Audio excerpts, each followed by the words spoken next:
আহমেদ বাবু ভাইয়ের কাছে এবং তার কাছ থেকে আমরা আমাদের পরবর্তী ঘটনাটা শুনবো। এই ঘটনাটা কোথায় ঘটেছিল একটু যদি বলতেন। থ্যাংক ইউ রাসেল ভাই। এটা আপনার ঢাকার ঘটনা। জি, ঢাকার ঘটনা। এটা মনিকা আপু নামে একজনের কাছে শোনা। জি। উনি এখন ডাক্তার। উনি যখন স্টুডেন্ট ছিলেন তখনকার কাহিনী ওনার। তো উনি যখন মেডিকেলে পড়তেন, প্রথম যখন ভর্তি হন, তো তখনকার কাহিনী আর কি। আচ্ছা। তো উনি যখন মেডিকেলে প্রথম ভর্তি হন, উনি রেগুলার ক্লাস করতেন এবং সবকিছু করতেন। তো একটা সময় আসলো যখন ওনাদেরকে আপনার ওই যে অটোপসি আর কি, কাটাকাটির ব্যাপারগুলো শেখানো হয়। আচ্ছা। তো উনি মানে একটা বডি পেলেন একবার। তো তখন জিনিসটা ছিল যে একা কাটতে হয় আর কি, এরকম একটা সিচুয়েশন আসে। তো একবার একটা বডি পেলেন কাটার জন্য। তো যে দেখলেন যে বডিটা হচ্ছে একটা মানে কিশোরের, মানে ছোট বাচ্চার আর কি। হ্যাঁ, তো উনি ওই বডিটা কাটার সময় কেমন একটা অস্বস্তি ফিল করছিলেন আর কি। মানে সে ফেল, আচ্ছা, মানে আনইজি ফিল করছিল, কারণ এটা ফুল গ্রোন না এবং এমনিও উনি এতটা মেন্টালি স্ট্রং ছিলেন না আর কি। তো যাই হোক, তো উনি যখন কাটছেন তখন উনি মানে একটা পর্যায়ে নাকি ওনার মনে হয়েছিল যে বাচ্চাটা মুখ থেকে মানে হা করে একটা মানে মুখটা খুলে একটা মানে বাতাস নিঃশ্বাস বের করে দেয়। আচ্ছা। এবং এটা তো উনি বেশ চমকায় উঠে আর কি, ভয় পান। তো ভয় পান, তো উনি কিছুক্ষণের জন্য থেমে যান এবং উনি ওখানে কল করেন। ওনার বাইরে নাকি ছিলেন, সে আসছে, আসার পর কি হয়েছে বলছে যে আমি একটু অস্বস্তি ফিল করছি। উনি ঘটনাটা কাউকে বলে না। তো এরপর থেকে ওনার এই প্রবলেমটা শুরু হয়। উনি নাকি রাতের বেলা যখন ওই বাসায় ব্যাক করতেন, ঘুমানোর সময় ওনার মনে হতো যে ওনার রুমের মধ্যে কোনো বাচ্চা কাঁদতেছে। আচ্ছা। মানে সুরে কাঁদতেছে, মানে বেশ আপনার একটা নাকি সুরে কাঁদতেছে ওখানে। তো উনি খুব ভয় পেতেন। তো উনি একদিন রাতের বেলা উনি এরকম শুয়ে আছেন, তো এরকম কান্নার শব্দ হচ্ছে। তো উনি তাকায় দেখেন যে একটা ছায়ার মতো, মানে দেখে মনে হচ্ছে যে বেশ লম্বা না, একটা বাচ্চার মতো ওখানে বসে আছে। আচ্ছা।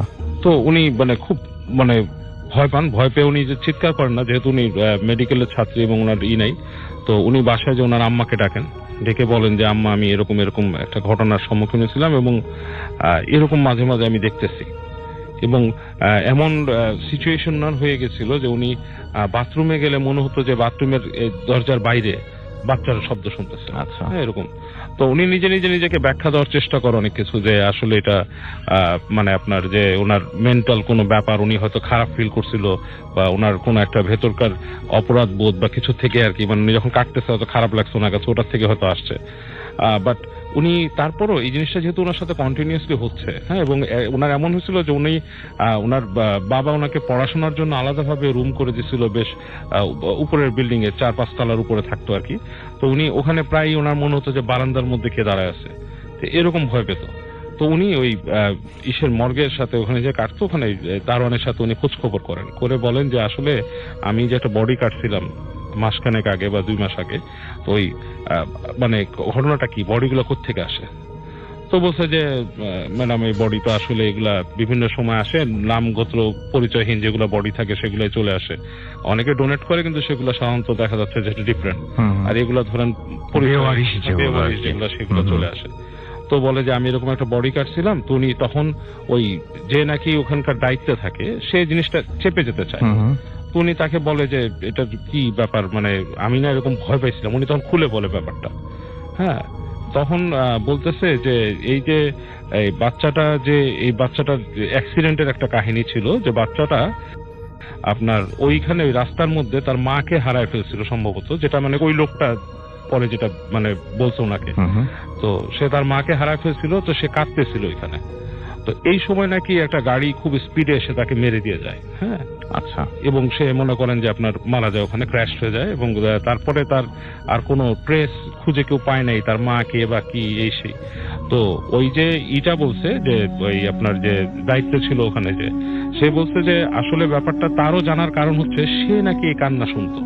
আচ্ছা। বডিটাকে যখন নাকি সে মর্গের ভিতরে রাখছে, সে নাকি কান্নার আওয়াজ শুনতো এবং সে অনেকবার গেছে, যে দেখছে কিছুই নাই, ভিতরে কিছু নেই। আচ্ছা। তো উনি এটাতে খুব বেশ ভয় পেয়ে যান। ওই যে মনিকা আপু ছিলেন, উনি ভয় পেয়ে যান এবং উনি বাসায় এসে বলেন কথাগুলা। ওনার বাবা মা বলে যে বা হয়তো তুমি কোন একটা মানে কোন একটা অতৃপ্ত কিছুর সাথে টাচ হয়েছে তোমার, বা সামথিং, সেই কারণে এরকম হচ্ছে। এবং উনি মোটামুটি মানে রিলিজিয়াসলি যেসব প্রসিজার আছে ওগুলো ফলো করেন এবং উনি মানে করে মানে প্রার্থনা করেন যে আমি যাতে জিনিসটা না দেখি। তো উনি বলেন যে এরপরে তো উনি জীবনে অনেক এরকম অটোপসি করছে, কখনো এরকম দেখে নাই, বাট ওই জিনিসটা নাকি ওনাকে এখনো মাঝে মাঝে তাড়া করে জিনিসটা। উনি এখনো মনে হয় যে এখন উনি অনেক বছর প্র্যাকটিস করতেছেন, তো এখনো মনে হয় করেন। এবং উনি বলছেন যে এরকম ওনার কাছে যখনই উনি কঙ্কাল দেখেন, ওই যে ওনাদের মেডিকেল যে কঙ্কাল গুলো আসতো, তখন ওনার কাছে ফিল হতো যে এটা কার বডি, কোত্থেকে আসছে। মানে উনি এরকম একটা জিনিস ওনার মাথায় ঢুকে গেছে, মানে ওইটা মাথার মধ্যে ঢুকে গেছে বলেই বারবার তার অনেক কিছু মনে হতো আর কি, সেই জন্যই বোধ হয়। ওকে, তো থ্যাংক ইউ ভেরি মাচ। চলে যাচ্ছি আমাদের প্রথম অতিথির কাছে। আপনার নামটা প্লিজ একটু বলবেন, কোথায় আপনার বাসা, তারপর আপনার ঘটনা শুরু করব। Thank you, Russell bhai, for having me here. I'm a great fan of the show. Thank you so much. Welcome. আমার নাম রাফিউর রহমান সূর্য। আমি থাকি নিউ ইস্কাটন এলাকায়। জি। তো আমার ঘটনাটা হচ্ছে রাসেল ভাই অলমোস্ট 1998 এর দিকে ঘটা একটা ঘটনাটা ঘটে আমার দাদার বাসায়, which is just next to my own house. তো আগে একটু আমার বাসাটার বিবরণ তাহলে সবাই বুঝতে পারবে, রাইট। তো বাসাটা ছিল খুব পুরানো একটা বাসা, যেটা অলমোস্ট 1980 বা তার আশেপাশে কোনো একটা টাইমে বানানো হয়। একটা খুব পুরানো দোতলা বাসা, যার দোতলা যাওয়ার সিঁড়িটা হচ্ছে ভিতর দিয়ে গিয়েছে বাসা, একদম পিছনের সাইড দিয়ে এই বাসার সিঁড়িটা বিশাল চড়া, 10-15 ফিট চড়া সিঁড়ি। তো বাসাটার চারপাশ দিয়ে ছিল আপনার একটা খুব ন্যারো চিকন একটা পথ ছিল, যেটা আপনার কিনা গাছগাছালি দিয়ে ভরা ছিল। এন্ড স্পেশালি বাসার পিছন সাইডটা, যে জায়গায় বিশাল বিশাল অনেক গাছ ছিল, যেগুলো আমি যেদিন থেকে আমার বোধগম্য আমি ওই দিন থেকে ওগুলা দেখে আসতেছি আমার মনে, ছোটবেলা থেকে, একদম ছোটবেলা থেকে। তো বাসাটার স্পেশালি যে ওয়েস্ট এবং নর্থ এই দুইটা যে সাইড, এই দুইটা সাইডে ঘনত্বটা বেশি ছিল গাছগাছালির। এন্ড যেটা হতো যে সন্ধ্যা হওয়ার আগে ওই জায়গাগুলো মোটামুটি অন্ধকার হয়ে যেত। এন্ড বাসার পিছন সাইডটা অনেক ভাঙা খামার বাড়ি, তারপর অব্যবহারকৃত টয়লেট এগুলো ছিল। ওই দিকগুলা হচ্ছে কেউই সবসময় অ্যাভয়েড করেছি। অন্ধকার থাকতো। হ্যাঁ, ওখানে এরকমও হইতো যে রাস্তার লাইটও ওখানে খুব একটা পৌঁছেত না হয়তো, চাঁদের আলোও পৌঁছেত না হয়তো। এন্ড যেহেতু ইউজ হয় না, সো ওখানে লাইট লাগানো থাকতো না খুব একটা। তো এটা ঘটনাটা ঘটে হচ্ছে আপনার জাস্ট একদিন এশার নামাজের পরপর, যে আমার যে বাসাটা, আমি আমার রুম থেকে হচ্ছে আমার এই দাদার বাসার যে ড্রাইভওয়ে, যেখান থেকে বাসা থেকে মানুষ বের হয়ে গাড়িতে উঠবে বের হবে, ওই জায়গাটা ক্লিয়ার দেখা যায়। এন্ড খুব ক্লিয়ারলি আমরা কমিউনিকেট করতে পারতাম, কথা বলতে পারতাম, সব শোনা যেত। তো আমি একদিন ওই জানলা দিয়ে শুনতে পাচ্ছি যে আমার দাদা আমার দুইটা ফুফাতো বোনকে নিয়ে উনি বাইরে যাচ্ছেন আর কি। তো আমি উঠে দেখলাম ওনারা গাড়িতে উঠে বসে বের হয়ে চলে গেল। তো তার কিছুক্ষণ পরে হচ্ছে আমার খুব হলো যে আমি আমার দাদির সাথে যাই, একটু কথা টথা বলি, আড্ডা দিই। তো ওখানে যাওয়ার পরে হলো যে আমি ওনাকে আমাদের যে ডাইনিং রুম ছিল ওই ডাইনিং রুমে পাইলাম, উনি তখন কাজ করাচ্ছে কিছু। তো ডাইনিং রুমটা হচ্ছে এরকম রাসেল ভাই, যে বাসার যে ওয়েস্ট সাইডে যে অন্ধকার যে পথটা, জাস্ট ওই অন্ধকার যেই পার্টটুকু ওরই একটা পার্টে ওই ডাইনিং রুমটা পড়ে। এন্ড ওই ডাইনিং রুমের যে জানলাটা দিয়ে হচ্ছে ওই পাথটা দেখা যায়। আচ্ছা, খুব ক্লিয়ার ভাবে ওই পাথটার উপর দিয়ে জানলাটা আর কি। তো আমি এটা সেটা দেখতে দেখতে হঠাৎ ওই জানালার দিকে আমার চোখ পড়ে যায়। তখন আমি দেখি যে আমার যে দুটো ফুফাতো বোন বাইরে গেছে, ওর মধ্যে ছোট জন যে সে ওই জায়গায় দাঁড়ায় আছে, একা দাঁড়ায় আছে। সে ওই একদম জানলাটা ধরে, জানলাটা তার চেহারা প্রেস করা, এন্ড সে এমনিতে খুব ফর্সা একটা মেয়ে, বাট তাকে তখন তার চেহারাটা একদম রক্ত শূন্য মনে হচ্ছিল আর কি। হ্যাঁ, মনে হচ্ছিল সে খুব ভীত, কিছু একটা নিয়ে প্রচন্ড ভয় পেয়ে আছে সে। হ্যাঁ, তার গাল বেয়ে সমানে পানি পড়ছে, সে কান্না করতেছে। হ্যাঁ, এন্ড খুবই বেশি ভীত সে। হ্যাঁ, চেহারা একদম বিকৃত হয়ে আছে, এরকম অবস্থা।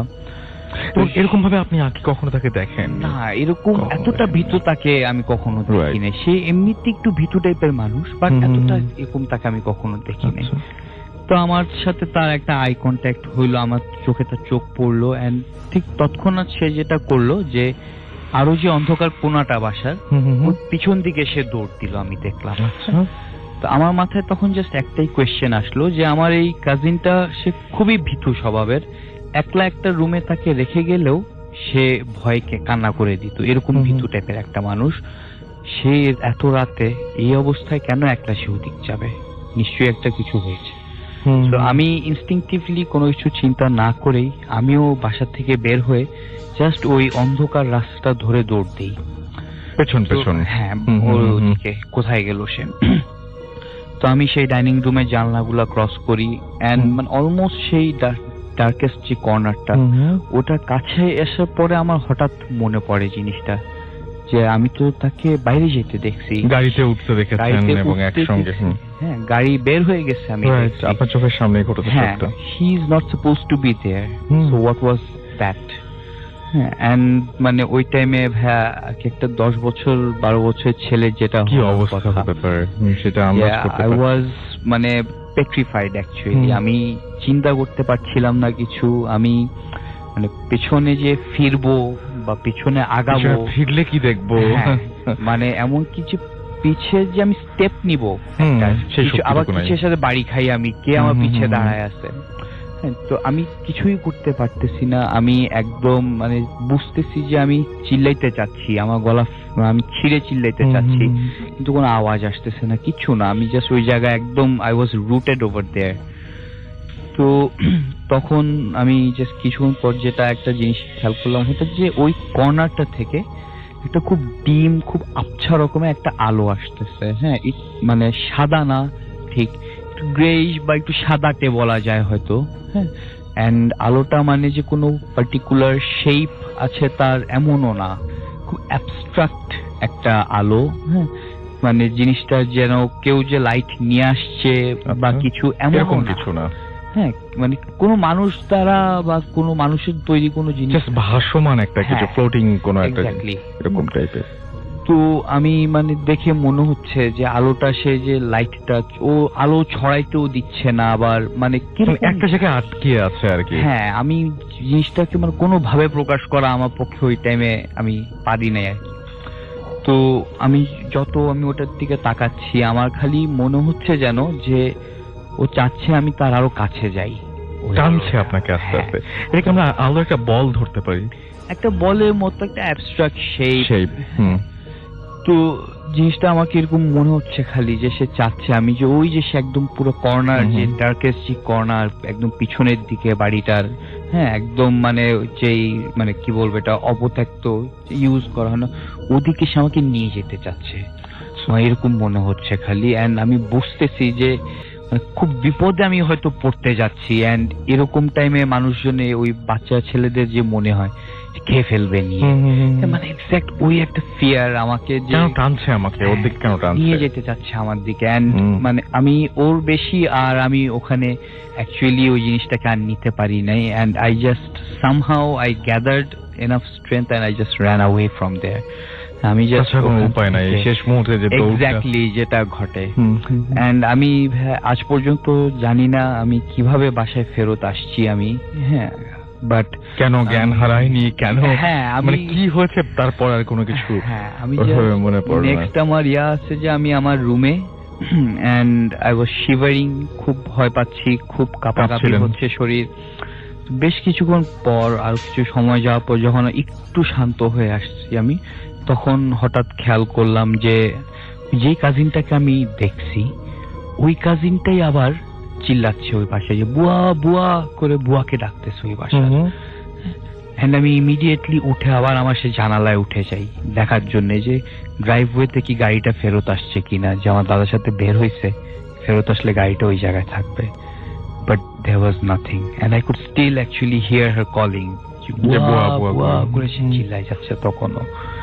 এন্ড আমি তার পরের দিন আই ওয়েন্ট ব্যাক ওই বাসায় গিয়ে আমার কাজিনকে তখন জিজ্ঞেস করি যে অ্যাকচুয়ালি তোমরা কখন ফিরছো রাতের বেলা, যে এই টাইমের অ্যারাউন্ডে ফিরছো কিনা। তো তখন সে না, আমরা আরো অনেক লেট করে ফিরছি। সো এটা কোনো মানে পসিবিলিটি ছিল না যে সে ওখানে থাকবে এবং এরকম কিছু। Thank you very much. আমরা সেকেন্ড যে ঘটনাটা সেটাতে যাব এবং সেই ঘটনাতে আমাদের সঙ্গে এখানে উপস্থিত আছেন, আমার মনে হয় যে আপনার অনেক স্টুডেন্ট এখন শুনছেন, রাইট? সো আপনি আপনার পরিচয় একটু প্লিজ দিয়ে দেন। আমার নাম রিয়াজ, আমি শিক্ষকতা করি। আর আমার বাসা হচ্ছে মিরপুর। মিরপুর, আচ্ছা, ওকে। সো আপনি ইউনিভার্সিটির নাম কি বলতে চান? থাক। আচ্ছা, বাট আপনার নাম শুনে আর যারা আপনার ইউনিভার্সিটি তারা সবাই নিশ্চয়ই জেনে গেছেন অলরেডি যে ইউ আর হিয়ার। অ্যান্ড এখন যেটা করব সেটা হচ্ছে যে একটা ঘটনা শুনবো আপনার কাছ থেকে, এবং এই ঘটনাটা খুবই খুবই, আমি যখন পড়েছিলাম আমি খুব শিহরিত হয়েছিলাম, এবং আশা করছি যে ঘটনাটা সবার ভালো লাগবে। চলে শুনে আসি গানটা। ঘটনাটা তো আমার এই ঘটনাটা ঘটেছিল আমার খালার সাথে। তো খালা আমেরিকা প্রবাসী, উনি দীর্ঘদিন ধরে আমেরিকায় থাকেন, তবে মাঝে মধ্যে উনি বাংলাদেশে আসেন আমার খালুর বিজনেসের কাজে। তো ওরকম একটা ট্যুরে উনি ওনার বান্ধবীদের নিয়ে ফয়েজ লেকে বেড়াতে গিয়েছিলেন। ওকে। তো ফয়েজ লেকে খুব সম্ভবত ওটা দুপুরের দিকে বা বিকালের দিকে হবে।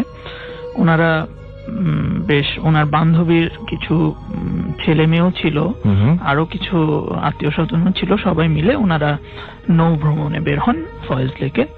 তো বেশ কিছুক্ষণ ভ্রমণের পরে যখন এটা বেশ ভিতরে চলে যায়, ওই সময় একটা খুব জোরে একটা ঘূর্ণিঝড় আসে, একটা টর্নেডোর মতো হয়, এবং এই টর্নেডোটা প্রবল এতই ছিল যে এটা ওনাদের যে নৌকা ওটাকে উল্টে দেয়, এবং বাতাসের তোড় এত বেশি ছিল যে অনেক বড় বড় স্রোতের সৃষ্টি করে আর কি ওই জায়গাটাতে আর কি।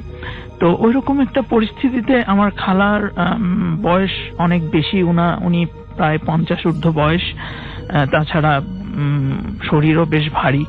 তো ওই পানি এবং স্রোতের যে তোড় সেটা আসলে ওনার পক্ষে ধারণ করা খুব অসম্ভব হয়ে পড়ে ওই সময়। এবং শুধু তাই না, ওইখানে আপনার ওনার সাথে যারা ছিল তারা কেউই খুব একটা সামাল দিতে পারছিল না।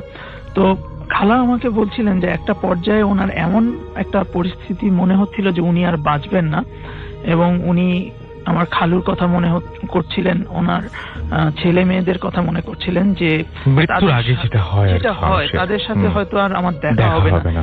এরকম একটা পরিস্থিতিতে আউট অফ নোহোয়্যার কোথা থেকে জানি একটা নৌকা চলে আসলো। আচ্ছা।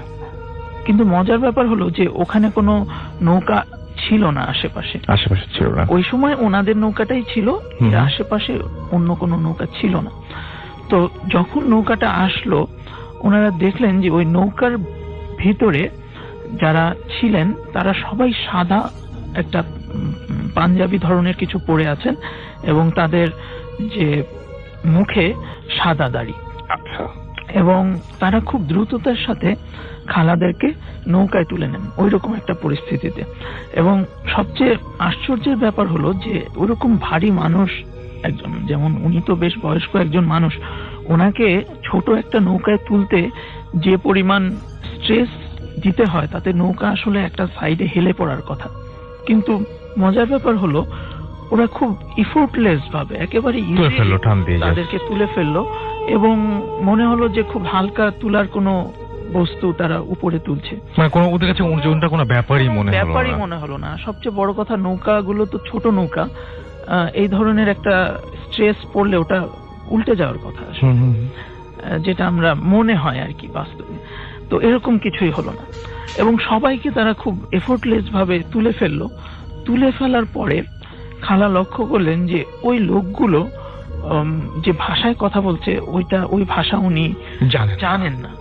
তো অনেকে আর্গু করতে পারেন চিটাগাং এর ভাষা খুব একটু স্ট্রেঞ্জ, মানে অনেক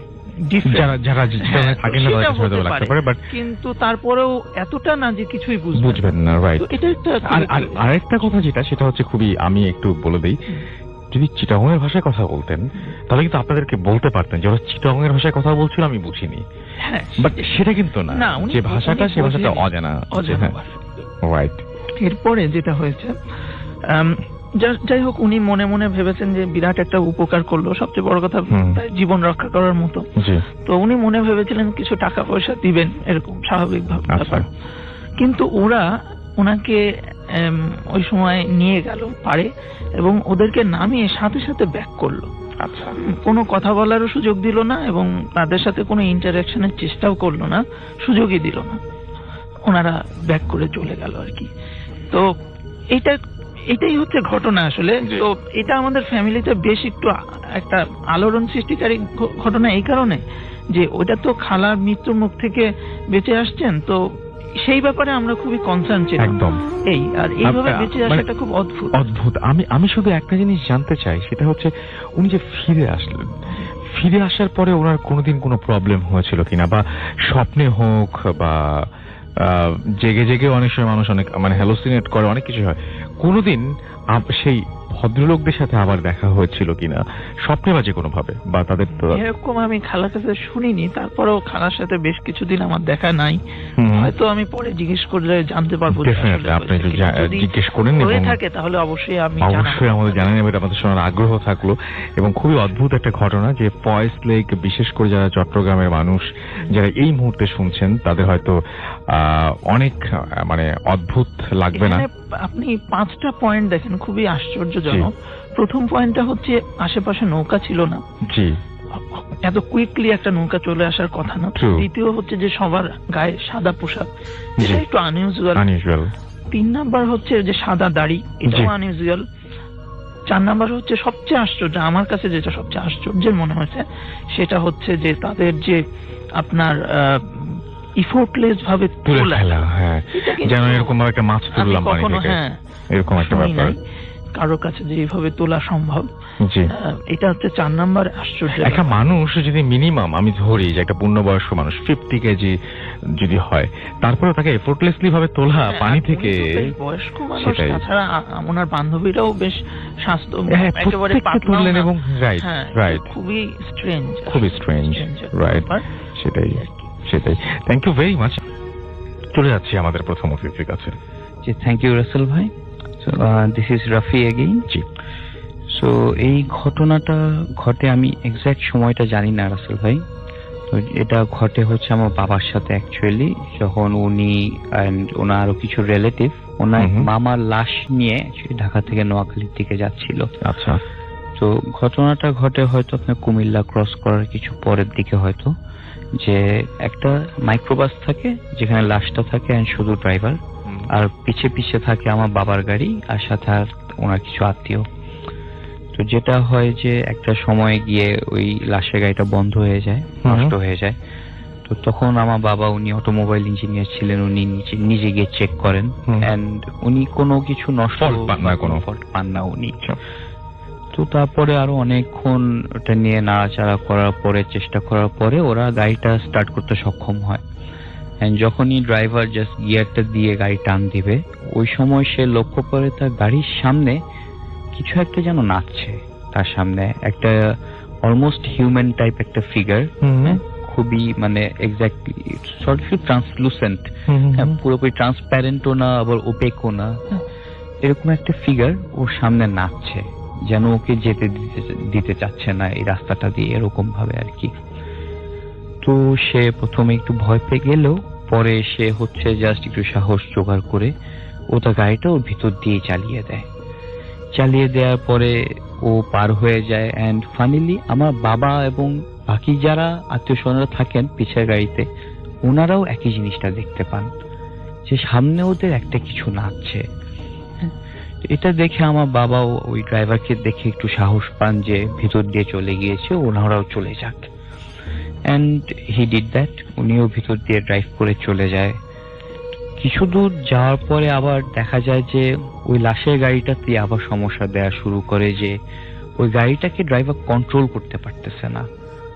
মাঝে মাঝে অহেতুক পিক আপ উঠে যাচ্ছে, গাড়িটা টান দিচ্ছে, অহেতুক ব্রেক হচ্ছে, হ্যাঁ, এন্ড স্টিয়ারিং দিয়ে গাড়ির ডিরেকশন কন্ট্রোল করা যাচ্ছে না কোনোভাবে। And he had to stop again, আবার থেমে আবার গাড়ি চেক করে, কিন্তু কোনো সমস্যা খুঁজে পাওয়া যায় না। তখন আবার অনেকক্ষণ গোতাগাতি করার পর গাড়িটা স্টার্ট নেয়, নিয়ে আবার ওরা রওনা দেয়। রওনা দেওয়ার কিছুক্ষণ পরে যে সামনের ড্রাইভার, সে আর কি একটা আওয়াজ শুনতে পায় পিছে, গাড়ির পিছন থেকে যে কিছু একটা হয়তো ঝাঁকাচ্ছে, হ্যাঁ, বা নাড়াচ্ছে, অনেক নাড়াচাড়া করা হচ্ছে, এরকম কিছু একটা। তো তখন ড্রাইভার প্রথমে অনেক ভয় পেয়ে সে গাড়িটা জাস্ট সাইড করে থামায়, সাইড করে গাড়ি থেকে বের হয়ে যায়। বের হয়ে গিয়ে গাড়ি থেকে দূরে গিয়ে দাঁড়ায় থাকে। সে ওই সাহসটাও জোগাড় করতে পারে না যে সে অ্যাকচুয়ালি গিয়ে চেক করবে যে কি ঘটতেছে ওই জায়গাটাতে ভেতরে, বিকজ হি নোজ যে ওখানে একটা লাশ আছে। অ্যান্ড আনফর্চুনেটলি বাবার ওই রিলেটিভটার কিছু বদনাম ছিল যে উনি মানুষ হিসেবে খুব একটা ভালো ছিল না, আচ্ছা, একটু অত্যাচারী টাইপের ছিল। তো পরে আবার আমার বাবারা ওখানে পৌঁছানোর পরে দেখে যে ড্রাইভার ওখানে দাঁড়ায় আছে। কি হইলো, যায় ড্রাইভারের কাছে, বলে এই অবস্থা, ভিতর থেকে ধাক্কা ধাক্কি নাড়াচাড়া প্রচন্ড আওয়াজ পাচ্ছি, আমি কি হচ্ছে বুঝতে পারতেছি না। পরে ওরা যায়, গিয়ে দরজা খুলে দেখে যে না, মোটামুটি যা সমস্যা নাই, হ্যাঁ ওরকমই যা যেরকম ছিল ওরকমই আছে। তো পরে ড্রাইভারকে আর মানে একলা যাওয়ার জন্য সে কনভিন্স করতে পারে না আমার বাবা, পরে আরেকজন সাথে জয়েন করে। এন্ড আবার সে একই করে রওনা দেয়, কিছু দূর যাওয়ার পরে আবার সেই একই আওয়াজ, গাড়ির পিছন থেকে ধাক্কা ধাক্কি, এবার আরো জোরে মনে হচ্ছে যেন খুব ফিয়ার্স একটা কিছু মারামারি হচ্ছে হয়তো বা কিছু একটা। আবার ওরা দাঁড়ায়, এবার আর যে মানে ড্রাইভার যে সাইড হয়, এবার তাকে আর কোনোভাবেই রাজি করানো গেল না যে আসো দেখি পিছে কি সমস্যা। বাট যখন এবার ওরা গিয়ে খুলে দেখে, তখন ওরা দেখতে পায় যে অ্যাকচুয়ালি যে কফিনটা ছিল ওইটা যে উপরে যে ঢাকনাটা পেরেক দিয়ে লাগানো থাকে, ওটা খুলে এভাবে সাইড হয়ে আছে আর কি, অ্যাজ ইফ ওটা কেউ ধাক্কা দিয়ে খুলছে বা কেউ ফোর্স করে খুলছে এরকম ব্যাপারটা। বাট লাশটা ঠিক যেভাবে কাফনে পেঁচানো ছিল ঠিক ওভাবেই আছে, কোনো সমস্যা নেই, ওখানে ইয়া হয় নাই, কিন্তু কফিনটা খোলা। এবং কফিনটা তো কেউ খোলেনি না, ওখানে পিছনে কেউ ছিলও না, রাইট। আবার তখন ওটাকে জাস্ট কোনোভাবে বসায় টসায়, এখন ড্রাইভারকে আর ফাইনালি কেউ রাজি করাতে পারে নাই অ্যাকচুয়ালি ওই গাড়িটা চালাইতে। পরে আমার বাবা নিজে ওই জায়গায় বসেন, অ্যাকচুয়ালি বসে নিয়ে পরে উনি ড্রাইভ করে নিয়ে যান। তো বাকি যাত্রা পথে অ্যাকচুয়ালি ওনারা তেমন কোনো প্রবলেম ফেস করে নাই আর কি। এটাই ঘটনা ছিল। আমরা চলে যাই আমাদের অতিথির কাছে। আপনার সেকেন্ড যে ঘটনাটা সেটা আমরা এখন শুনবো। আচ্ছা, আমার সেকেন্ড ঘটনাটা ঘটে আমার সাথেই। জি। এটা খুব বেশি কমপ্লেক্স কোনো ঘটনা না, খুবই সিম্পল। তারপরেও যেহেতু ঘটনাটা একেবারে আমার সাথেই ঘটেছে, আমি এটা জানিয়েছি আপনাদেরকে। জি। তো এটা হয়েছিল, আমি শিক্ষকতা করতাম এই ইউনিভার্সিটিতে জয়েন করার আগে একটা কলেজে ছিলাম, এবং সেই কলেজে প্রতি বছর আমরা স্টাডি ট্যুরে যেতাম প্রায় 7 দিনের জন্য। আচ্ছা। তো ওইরকমই একটা ট্যুরে আমরা প্রায় 150 স্টুডেন্ট এবং আমরা 5 জন টিচার, সাথে আমাদের একজন ট্যুর গাইড ছিলেন, এই কয়েকজন মিলে আমরা যাই হলো কক্সেস বাজারে। আমরা আরো অনেক জায়গায় যাই, তবে ঘটনাটা ঘটেছিল ওই কক্সেস বাজারে। ওকে। তো আমরা গিয়ে আসলে ওই সময় উঠেছিলাম হোটেল লাবণী বলে একটা সরকারি পর্যটনের একটা হোটেল আছে, এইখানে উঠেছিলাম। তো আমরা ঘটনা কোন জায়গায় ঘটেছিল সেগুলো কিন্তু নাম বলবো না। আচ্ছা আচ্ছা, ঠিক আছে। হ্যাঁ, আপনারা উঠেছিলেন, ঠিক আছে, ফাইন, কিন্তু যেখানে ঘটনা ঘটেছে সেটা নাম বলবো না, যে জায়গাগুলো ঘটেছে। আচ্ছা, তাহলে কক্সবাজারের কোনো জায়গায় আমরা এইভাবে শুনবো। আচ্ছা, তো ওইখানে আমরা রাতের খাওয়ার পরে স্টুডেন্টকে বলি যে তোমরা চলে যাও, রুমে শুয়ে পড়ো, এবং আমরা 6 জন টিচার বাইরে গল্প করছিলাম। আচ্ছা। ওই সময় আমাদের ট্যুরের যে গাইড উনি বললেন যে স্যার, এরকম এখানে একটা কফি খাওয়ার জায়গা আছে, খুবই সুন্দর, তো আপনারা এখানে যাবেন কিনা। তো আমরা ভাবলাম যে এত সুন্দর নাইট এনজয় করি, বেরিয়ে যাই। আচ্ছা। তো আমরা গেলাম সেই কফি শপে। তো ওই কফি শপ গুলো বাঁশের তৈরি ছিল এবং নিচে পানি চলে আসতো। তো আমরা সবাই কফি টফি খেয়ে খুব আনন্দেই কাটালাম। এরপরে আমরা প্রায় তখন বাজে রাত 12টা, আমরা ব্যাক করব এরকম একটা সময়। আমরা সেখান থেকে নেমে আমরা গেলাম হচ্ছে, আমরা রিক্সা নিতে চাইলাম আর কি। তো আমাদের সাথে ওই গাইডটা বললো যে আপনারা রিক্সা না নিয়ে এক কাজ করলে পারেন, আমরা ব্রিজ ধরে হেঁটে আমরা যে হোটেলে উঠেছি সেই জায়গায় চলে যেতে আর কি। তো আমরা যথারীতি আবার বিচের দিকে নামতে থাকলাম। তো যখনই আমরা বিচের দিকে নামবো, ওই সময় আমার মনে হলো আর কি যে পানিতে, মানে ওই সমুদ্রের যে ফেনাগুলো যেখানে আসে পানি, ওইখানে 2টা লোক পানি তুলছে, এবং 2টা লোকেরই পরনে খুব হোয়াইট, গ্লেজিং হোয়াইট কিছু পরা। তো এটা আমার কাছে একটু অদ্ভুতই লাগলো, কারণ অত রাতে কেন ওরকম সাদা পোশাক পরে দুইজন লোক পানি তুলবে। তো আমি যখন আরো কাছে চলে গেলাম, আমার সাথে আমার অন্যান্য কলিগরাও ছিলেন, তখন তারা ওই হোটেলের দিকে আবার মুভ করতে থাকলেন আর কি। তো মুভ করার সময় ওনারা আমাকে আসলে কিছু বলছিলেন না। তো আমিও একটু কনফিউজ ছিলাম, এটা কি আমি ভুল দেখছি না কি। তো আসলে হয় কি, সবাই তো কলিগ এবং একটা ম্যাচিউরড, তো কেউ এই ধরনের বিষয়গুলো খুব একটা এক্সপোজ করতে চায় না। এটা একটা সাইকোলজিক্যাল ব্যাপার আছে যে সবাই হাসাহাসি করবে, অথবা আমি জানি না, আমিও বলছিলাম না, আমিও চুপচাপ খালি দেখে যাচ্ছিলাম আর কি।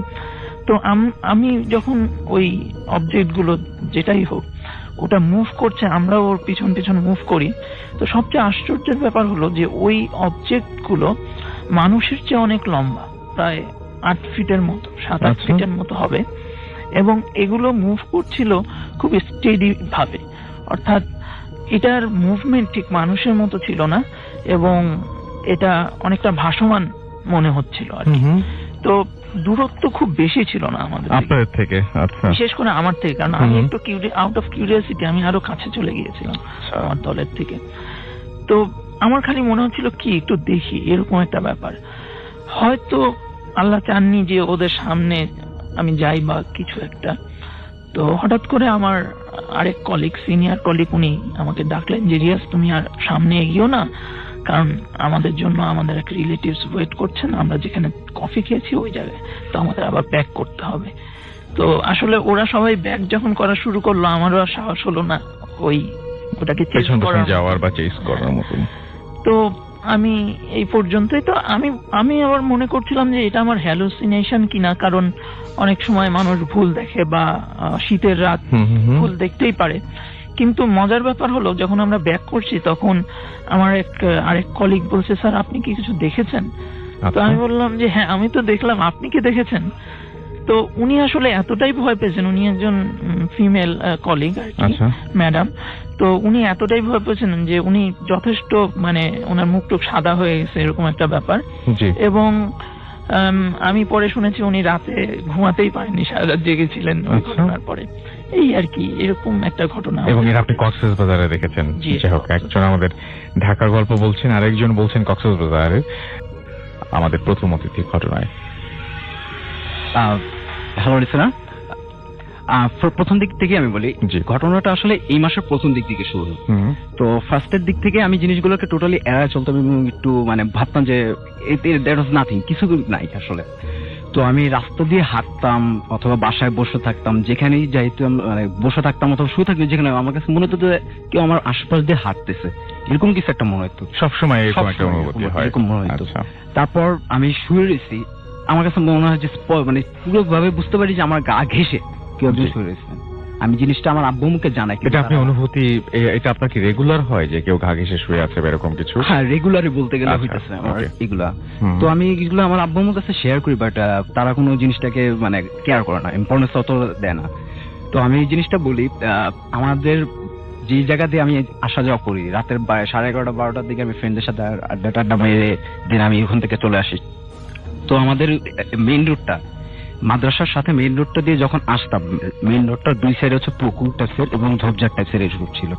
তো আমি যখন হাঁটতাম একা একাই, অত রাতের বেলা আমাদের ওইখানকার নারায়ণগঞ্জ এই সাইডটার ভিতরে অত রাতের বেলা কেউ হাঁটা চলা করতে না, গাড়ি দুই একটা মাঝে মধ্যে যাইতো আর কি। তো আমি হাঁটতাম, আমার কাছে মনে হতো যে আমার নিজের হাঁটার শব্দটা তো আমি বুঝতে পারতাম, বাট আমার সাথে আমি স্পষ্ট বুঝতে পারতাম যে কেউ একজন আমার সাথে হাঁটতেছে। আচ্ছা, বাট আমি পিছনে ঘুরে তাকাই দেখি অথবা আশেপাশে তাকাই দেখি কি কেউ আমার সাথে নাই। তো এরকম ভাবে অনেকবার জিনিসগুলো মনে হয়েছে। তো আমি এই জিনিসগুলোকে এড়ায় চলছি। আপনি সবসময় এরকম ফিল করছেন? হ্যাঁ, এরকম সবসময় ফিল করছি। তো একদিন আমি বাসায় শুয়ে রয়েছি, তো ফ্রেন্ডের সাথে আড্ডা মেরে আমি বাসায় আসছি, রাতের 12:15 হবে এরকম টাইম। জি, আমি আমার বাসায় ডিম লাইটটা অন করে আমি শুয়ে রয়েছি। জি, তো কিছুক্ষণ শুয়ে থাকার পর হঠাৎ করে আমার চোখটা খুলে যায়। আমি ওই ডিম লাইটের আলোতে দেখতে পারি কি আমার জানালার সাথে কে যেন ঘেঁষে দাঁড়িয়ে আছে। আচ্ছা, একদম জানালার সাথে ঘেঁষে দাঁড়িয়ে আছে। আমি একটু অন্যদিকে মুভ করে শোয়া ছিলাম, তো জাস্ট ওইভাবে একটু ঘুরে তাকায় দেখি, কিন্তু একটু ভালো করে উঠে যখন তাকায় দেখলাম, বিশেষ করে বয়স 15-16 হবে একটা মেয়ে, সে মানে তার মাথাটা জানালার ভিতরে এবং তার বডিটা জানালার বাইরে। আমি এটা দেখে সাথে সাথে লাফ দিয়ে উঠে আমার লাইটটা জ্বালাই রুমে, কিন্তু তখন আমি কাউকে দেখতে পাই না। আচ্ছা, আমি তখন চিৎকার করে আমার আব্বু আম্মুকে ডাক দিই, কিন্তু তারা আসার পরও কাউকে দেখতে পায় না। মানে তাদের কাছে একটু অবাক লাগে, কারণ এত রাতের বেলা আমি চিৎকার করে উঠবো, হ্যাঁ, এই জিনিসগুলো তাদের কাছে একটু অবাক লাগে, কিন্তু তারা তখনও অতটা ইম্পর্টেন্স দেয় না।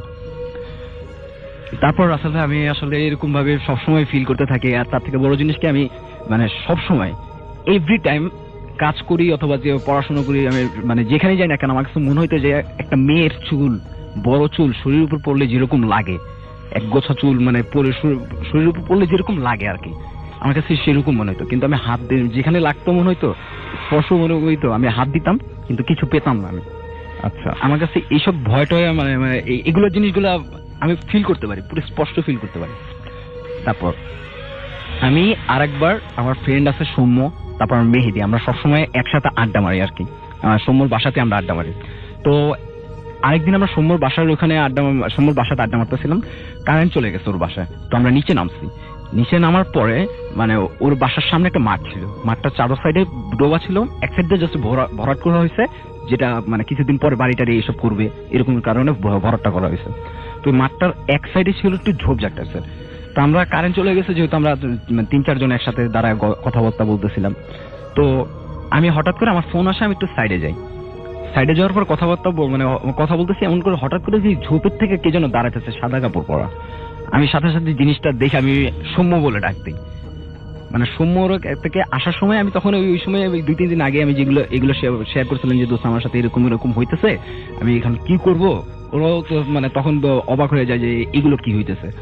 তো আমি যখন সৌম্য বলে ডাক দিই, সৌম্যর সাথে সাথে বুঝা গেছে জিনিসটা।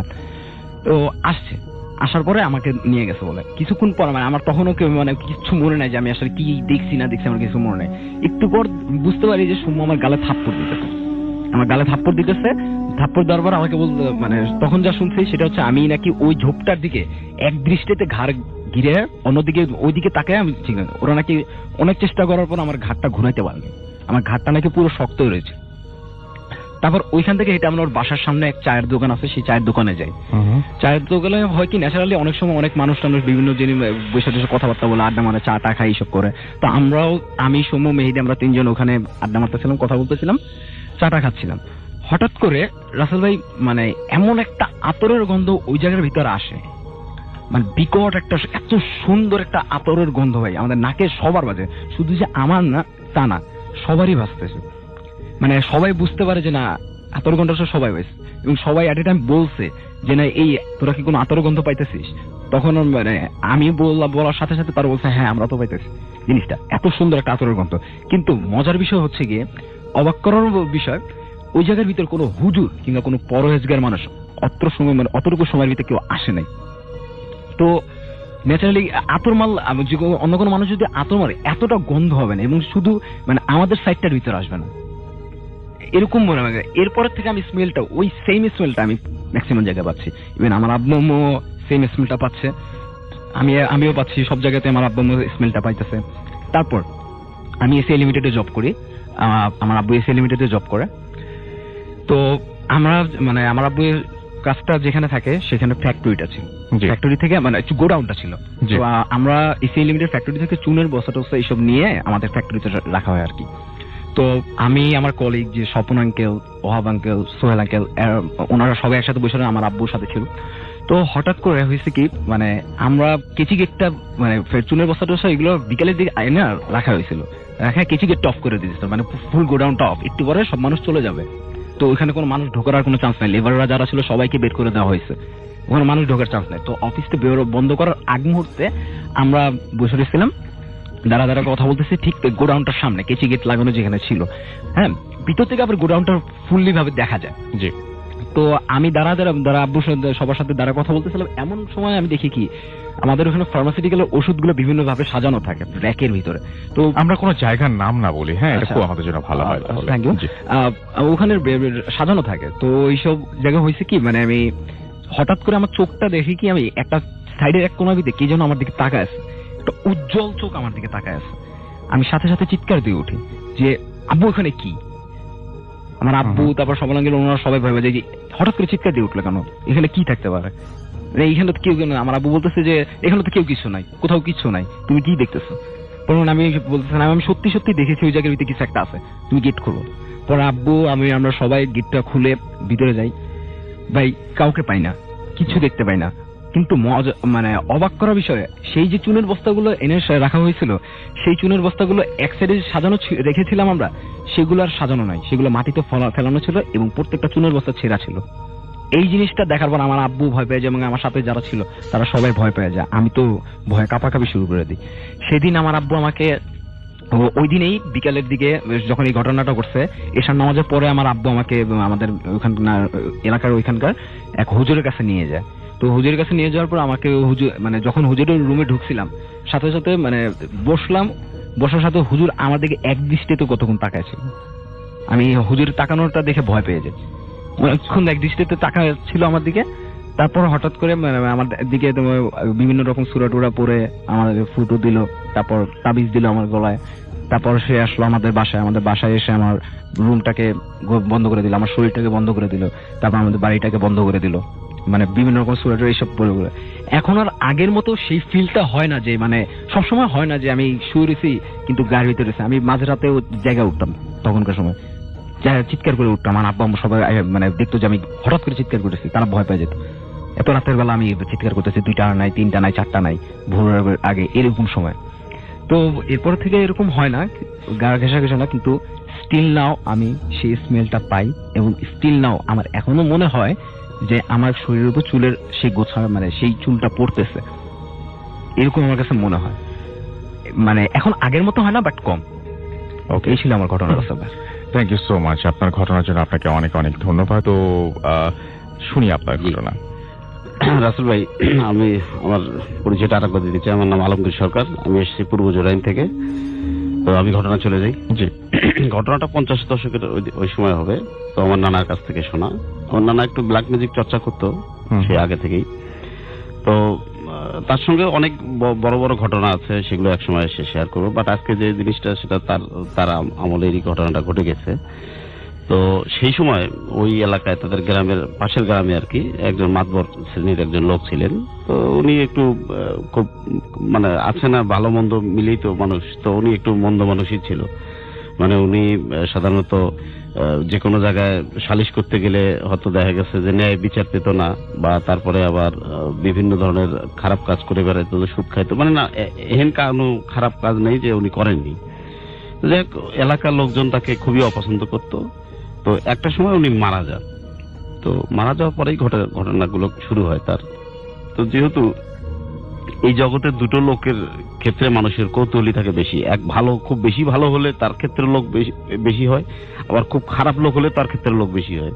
তো কোন এক সময় লোকজন তাকে কবরস্থ করে, মানে মারা যাওয়ার পরে কবরস্থ করার পরে ওই দিন সারাদিন ভালো গেল, রাত্রেও ভালো গেল। পরের দিন সকালবেলা যখন তার লোকজন উঠে দরজা খুললেই দেখে যে তার ওই লাশটা তার সামনে, মানে যে লোক যে মারা গেছে তার বাড়ির লোকজন যখন দরজা খুললো তখন দেখে যে লাশটা তার ওই কাফন পরানো অবস্থায়, লাশটা সামনে।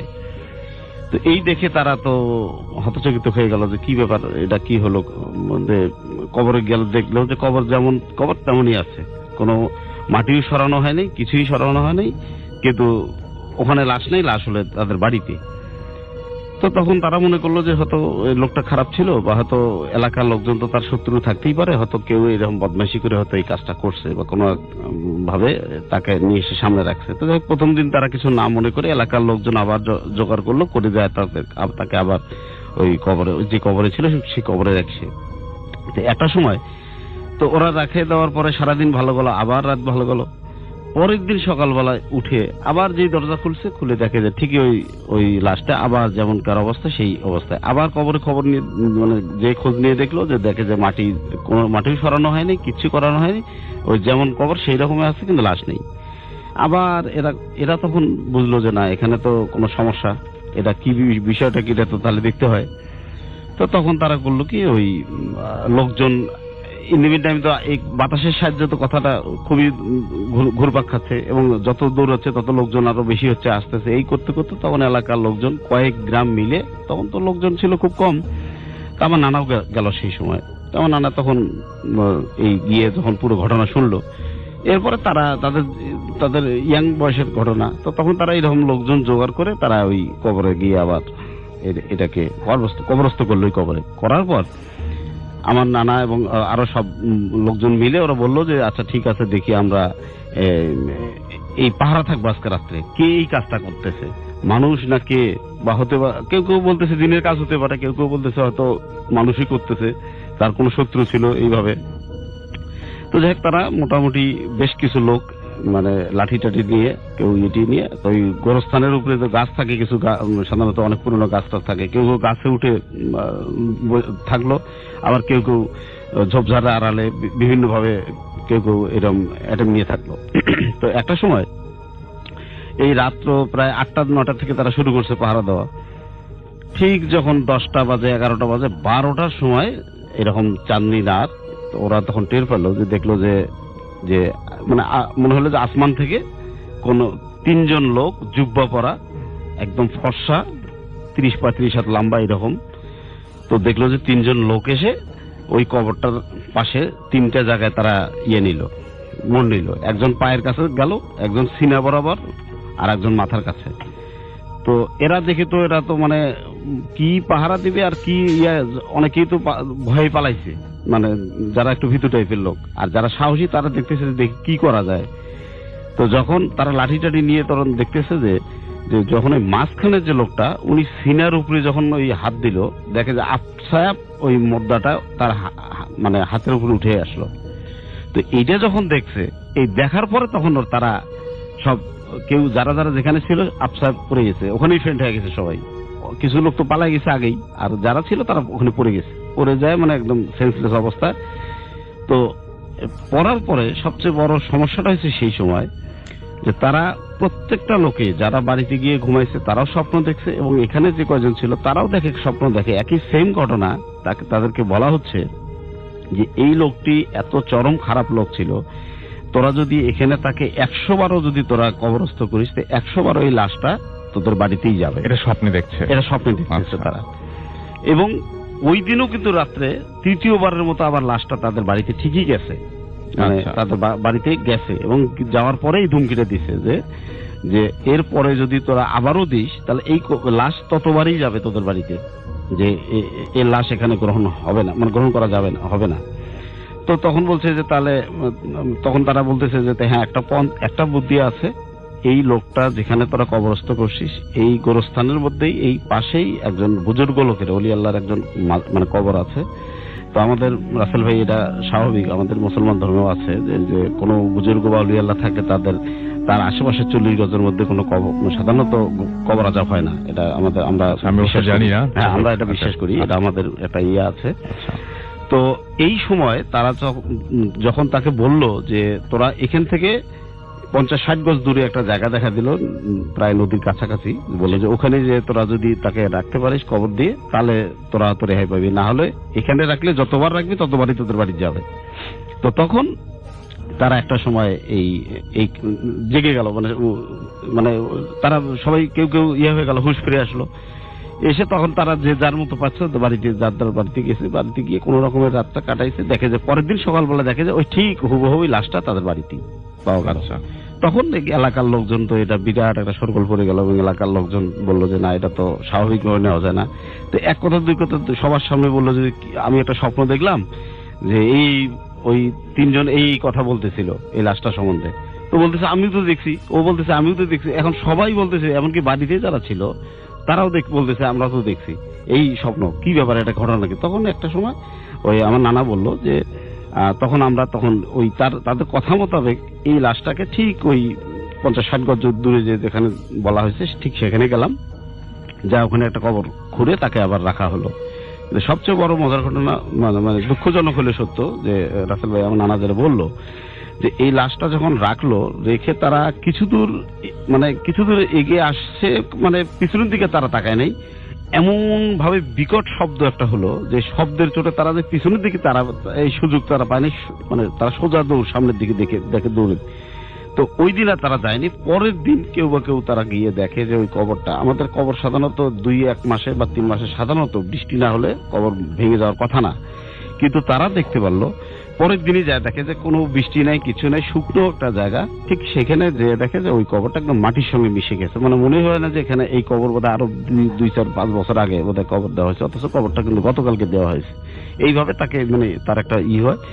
এরপরে নানা তখন তারা অবশ্য বেশ অনেক এই বিষয়টা এলাকায় আমাদের সেই সময় খুব সবার মুখে মুখে ছিল, এবং কি ওই মুরব্বীরা সেই সময় যারা 2-1 জন আছে তারা ইচ্ছে করলে আমি এখন আপনাকে আমি বলতে পারতাম না, কোনো সমস্যা নেই, কিন্তু অনেকে আবার খোঁজ নিয়ে দেখতে চান। জায়গাটা আপনি একটু আরেকবার সবাইকে যদি বলে দেন। আমাদের গাইবান্ধার একটা খোলাটি ইউনিয়ন, আমাদের ইউনিয়নের আমার নানার বাড়ি আর কি ওটা, কিন্তু ঘটনাটা ঘটে তাদের পাশের এলাকায়, মানে নানার পাশের এলাকায় সেই সময় যারা মুরব্বী আছে। এবং আপনার নানা তখন হচ্ছে এরকম যে কোনো ঝামেলা টামেলা হলে উনি? হ্যাঁ, আমার নানা কিন্তু এই কবিরাজি করতো, এই সমস্ত কিছু ব্ল্যাক ম্যাজিক চর্চা করতো আমার নানা। আমরা দেখতাম, আমি মানে ছোটবেলা থেকে অভ্যস্ত নানার সঙ্গে এগুলো থেকে এবং দেখছি নানার অনেক কিছু কাহিনীও আছে, আমি একসময় পরবর্তীতে বলবো, অনেক বহু ঘটনা আছে আমার কাছে। ওকে, আমি আপনার কাছে আবার হয় ফিরে আসবো। চলে যাব আমাদের পরবর্তী অতিথির কাছে, এবং আপনার নামটা প্লিজ একটু বলবেন, কোথা থেকে এসেছেন, এবং তারপরে আপনার ঘটনায় আমরা যাবো। হ্যালো লিসেনার, আমি মোহাম্মদ শরীফুল ইসলাম সেতু, আমি দক্ষিণখান থেকে আসছি। ওকে, তো ঘটনাটা বেসিক্যালি রাসেল ভাই আমার কলিগের কাছ থেকে শোনা, এটা জামালপুরের একটা ঘটনা। জি, এটা ঘটনাটা প্রায় আজ থেকে 12 থেকে 13 বছর আগে ঘটে যাওয়া একটা ঘটনা জামালপুর সদরেরই। ঘটনাটা সবাই মোটামুটি জানে, জামালপুর সদরে যারা এখন শুনতেছে সবাই ঘটনাটা জানে। তো যাই হোক, ঘটনাটা আসলে এরকম ছিল রাসেল ভাই, যে যার ঘটনাটা উনি মানে আমার যে কলিগ আছে কবির, ওর ফুফাতো ভাইয়ের বাসাতেই মানে ঘটনাটা তখন শুরু হয় আর কি। তো ওই লোকটা মানে এমনিতে মোটামুটি বয়স ছিল, তার ছেলে মেয়ে ছিল 4 জন, 3 ছেলে আর 1 মেয়ে ছিল। তো ছেলেদের ইনকামে ওনাদের ফ্যামিলি চলতো, আর পাশাপাশি উনি মানে শখের বসে আর কি মাছ ধরতো। তো যাই হোক, মাছ ধরার জন্য রাসেল ভাই গ্রাম্য ভাষায় আপনাকে একটা পোকা আছে, উলু পোকা, সেটা ডিম ইউজ করা হতো। তো সেই পোকাটা ধরার জন্য উনি মাঝে মধ্যে বেরোতো। তো একদিনকার ঘটনা, সেই জন্য উনি সেই পোকাটা ধরার জন্য বের হয়েছে। তো বের হওয়ার পরে মোটামুটি অনেকক্ষণ খোঁজাখুঁজি করছে। তারপর মানে আমাদের বাসা থেকে মাঠ আছে বড়, তো মাঠ পেরিয়ে ওখানে ঝোপঝাড় আছে, তো ওদিকে গেছে আর কি সেই ডিমগুলো খোঁজার জন্য। তো ওখানে যাওয়ার পরে মোটামুটি কিছুক্ষণ খোঁজার পর একটা গর্ত দেখতে পারছে। তারপর ওখান থেকে মানে 3টা ডিম কালেক্ট করছে, বাট ওগুলো মানে যে পোকার ডিমটার সাইজ যেরকম থাকার কথা সেরকম ছিল না। মোটামুটি আপনার কবুতরের ডিমের যেরকম সাইজ হয় ওইরকম সাইজ ছিল ডিমগুলোর। তো উনি তারপরেও ওগুলো মানে কিউরিওসিটি ছিল, সেটা নিয়ে ওনার যে আপনার গ্রামের মানুষ যে গামছা দিয়ে আপনার থলি বানায় মানে কোনো কিছু নেওয়ার জন্য, তো ওটা দিয়ে উনি থলি বানিয়ে ওই 3টা ডিম ওর সাথে সেটাতেই কালেক্ট করে বাসার দিকে রওনা দিয়েছে আসার জন্য। তো আসার পথে যে আমার কলিগ ছিল, ওর ফুফাতো ভাইয়ের বাসায় প্রথম পড়ে, মাঠটা পেরিয়ে ওঠার জন্য ওই বাসাটাই প্রথমে পড়ে। তো পড়ার পরে ওই লোক ওই বাসায় যাওয়ার পরে সরি রাসেল ভাই, একটা জিনিস মিস হয়ে গেছে, যে মানে উনি ডিমটা নিয়ে যখন মানে ব্যাক করবে, তো পিছিয়ে ঘোরার পরেই দেখে যে মানে একটা সাপ কোন তোলে তার দিকে দাঁড়িয়ে আছে, মানে সাপটার আক্রমণ করার ইচ্ছে, কিন্তু ওই ডিমগুলো থাকাতে সাপটাও আক্রমণ করতে পারতেছে না। হয়তো ওনাকে আক্রমণ করলে ডিমগুলো পরে ভেঙে যেতে পারে বা নষ্ট হয়ে যেতে পারে, সেজন্য। তো উনি সাপটাকে মানে কিছুক্ষণ কাটানোর চেষ্টা করছে, প্রথম অবস্থায় পারে নাই। তারপরে সাপটাকে কাটিয়ে উনি বাসার দিকে চলে আসতে নয়। তারপর ওই বাসাটা পড়ে। তো পড়ার পরে ওই কলেজের ফুফাতো ভাইয়ের মাকে মানে ব্যাপারটা বলে যে আমি এরকম ডিম কালেক্ট করে নিয়ে আসছি।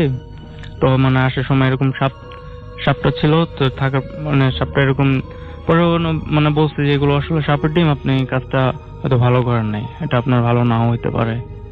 পরে যাই হোক, উনি এটা কোনো পাত্তা দেয় নাই। তো উনি কি করছে, ডিম একটা নিয়ে প্রথমে ভাঙার চেষ্টা করছে। তো রাসেল ভাই ডিমগুলো মানে মোটামুটি একটু শক্ত ছিল, মানে উনি নর্মালি যতটুকু প্রেসার দিলে ডিম ভাঙার কথা অতটুকু প্রেসার দেওয়ার পরে ডিমটা ভাঙে নাই। তো মোটামুটি তার থেকে বেশি প্রেসার ক্রিয়েট করে মানে ডিমটা ভাঙছে। তো ভাঙার পরে মোটামুটি দেখছে যে মানে সাপের আকৃতি ভিতরে কিছু একটা আছে, মোটামুটি হয়েছে জিনিসটা, মানে এখনো ফুটে নাই পুরোপুরি ভাবে। তো উনি একটা ভাঙার পর যেহেতু দেখছে সাপের, উনি মানে ওনার ভিতরে আর কোনো মানে ফিলিংস নেই যে বাকি 2টা রেখেছে। ওই মহিলাও ওনাকে বলছিল যে আপনার একটা যেহেতু ভাঙছেন বাকিগুলো রেখে আসেন। তো উনি আর এটা কথাটা শুনে নেই, উনি 3টা ডিমে ভাঙিয়ে ফেলছে। তো ভাঙিয়া পড়ার পরে তো বাসায় এসে পড়ছে, বাসায় আসার পরে রাতে মোটামুটি জ্বর আসছে ওনার। তো জ্বর আসার পরে এরপর থেকে পরের দিন থেকে আরো জ্বর, মোটামুটি অনেক জ্বর। এখন তার জ্বর থাকার কারণে উনি একেবারে শুকিয়ে গেছে রাসেল ভাই।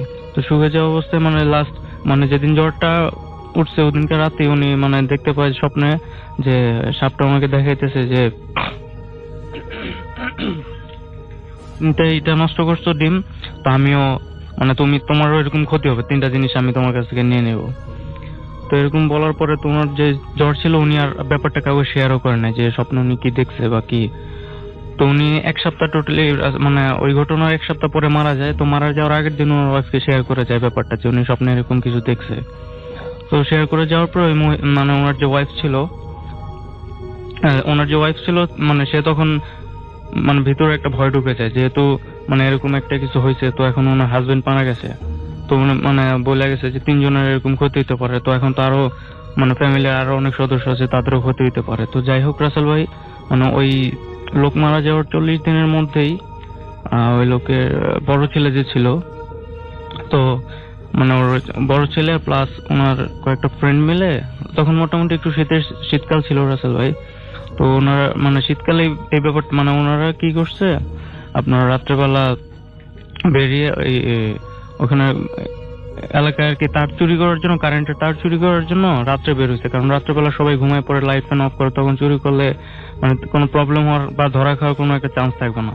তো ওনারা তার এক পাশ থেকে কেটে মাঠের মধ্যে এক পাশ থেকে তারটা কাটছে, কাটার পর যেভাবে হোক কারেন্টের লাইনটা ওনাদের অন্য পাশ থেকে লাগে 3 জন ছিল টোটাল, 3 জনই কারেন্টের লাইনে সবকে একেবারে ওখানে রাত্রে মারা যায়। তো পরের দিন গ্রামের মানুষরা ব্যাপারটা দেখতে পারে যে আসলে এরকম তার চুরি করতে গিয়ে তারগুলো পেঁচানো ছিল, গোছানো ছিল, চুরি করার পর ওগুলো পেঁচানো ছিল। প্লাস পরের দিন গ্রামের লোকরা বুঝতে পারে যে 3 জন কারেন্টের শর্ট খেয়ে রাতে মারা গেছে। তো পুরো তাদের বডি যেখানে কারেন্ট লাগছে পুরোপুরি পুড়ে গেছিল একেবারে। তো যাই হোক, এই ঘটনা যাওয়ার আরো কিছুদিন পরে তো ওই লোকের যে লোক মারা গেছে ওই লোকের ওয়াইফ, ওনার ছোট একটা মেয়ে ছিল। তো ওনার মেয়েকে ওনার নানির বাড়িতে পাঠিয়ে দেয়, যাও ওখানে যে সেফ থাকে। তো ওখানে পাঠানোর 7 থেকে 8 দিন পরেই আসলে ভাই যে ঘটনাটা ঘটে, তো ওনাদের বাড়ির পেছনে এই মোটামুটি একটু হাঁটু পানির মতো পানি উঠে যায় বন্যার কারণে। তো ওই মেয়েটা ওখানে যায় আর কি চাপাচাপি করার জন্য। তো যাওয়ার পরে এই আপনার সকাল 10টা-11টার দিকে যায়। তো যাওয়ার পর দুপুর হয়ে গেছে, বিকেল হয়ে গেছে, এখনো আসতেছে না। তো বাসার মানুষ বাসার ওইদিকে খোঁজাখুঁজি করার পরে ওখানে ছোট মেয়েকে পায় যে ঝাপাঝাপি করতেছে, কিন্তু যায় যেটা দেখে ওর মেয়েটার মাথাটা পানির মধ্যে ঢোকানো থাকে, মাথাটা আর পা উপরের দিকে থাকে। তো ওইটা দেখে মহিলা ভয় পাওয়া যায় আরো অনেক। তখন বুঝতে পারছে যে আসলে 3 জনই এরকম ঘটনা এরকম ঘটার কথা ছিল। ওনার হাজবেন্ড মারা গেল, তারপরে ওনার ছেলে, তারপর ওনার মেয়ে, তারপরে আসলে 3 জনকে ওনাদের বাসাতেই এক সিরিয়ালে কবর দেওয়া হয় 3 জনকেই। তো এই ঘটনাটা ঘটার পরে এলাকার মানুষ দিনের বেলা তো দরকার ছাড়া যাইতো না, রাতের বেলা ভুলো ওইদিকে আশেপাশে যেত না আর কি কেউ। এটা ছিল আর কি। ধন্যবাদ আপনাকে। শুরুতেই চলে যাচ্ছি আমাদের প্রথম অতিথির কাছে, এবং আপনি তো আপনার নামটা প্লিজ একটু বলবেন, কোথা থেকে এসেছেন, তারপর আপনার ঘটনায় যাব আমরা। ধন্যবাদ রাসেল ভাইকে, আর যারা কষ্ট করে শুনছেন এই মুহূর্তে সবাইকে ধন্যবাদ এবং সালাম। আর আমি হচ্ছি সোহাগ, এসছি সাভার থেকে। আর আমি শুরুতেই যে ঘটনাটি শেয়ার করবো আপনাদের সঙ্গে সেটি হচ্ছে আমার সঙ্গে ঘটেনি, ডেফিনেটলি এটা আমি শুনেছি আমার এক খুবই কাছের একজন বন্ধুর কাছ থেকে। আমি বেসিক্যালি মাদ্রাসা স্টুডেন্ট ছিলাম, এখন একটা মাদ্রাসায় পড়াই। তো যখন আমি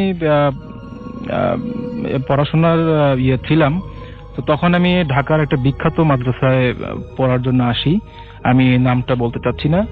তো সেইখানে আমি যখন আসি, তো ওখানে থাকা অবস্থাতেও আমি ভূত এফএম তো অবশ্যই শুনতাম, এবং এটা ছাড়া আসলে থাকা যায় না, খুব ফেভারিট একটা শো আমার। তো সেটা নিয়ে আমরা যখন রাতে শুনতাম, রাতে তো আর সেভাবে ডিসকাস করতে পারতাম না, কিন্তু যখন সকাল হতো তা আমরা ক্লাসরুমে বসে এগুলো নিয়ে আলোচনা করতাম।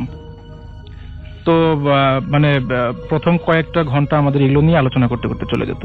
তা আমাদের সঙ্গে একজন ফ্রেন্ড সেও ছিল, যার ঘটনাটাই আমি আজকে আপনাদেরকে শোনাবো।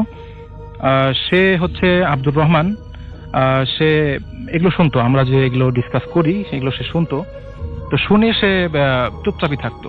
অ্যাকচুয়ালি ও মোটামুটি মফস্বল থেকে উঠে আসা একটা ছেলে, ব্রিলিয়েন্ট স্টুডেন্ট, কিন্তু রংপুর থেকে এসেছিল সে। কিন্তু সে আমাদেরকে বলল যে তোমরা তো কোথায় কি ঘটনা শোনো, আমার কাছে আমার নিজের ঘটে যাওয়া ঘটনা আছে, সেটা তোমরা শুনতে পারো।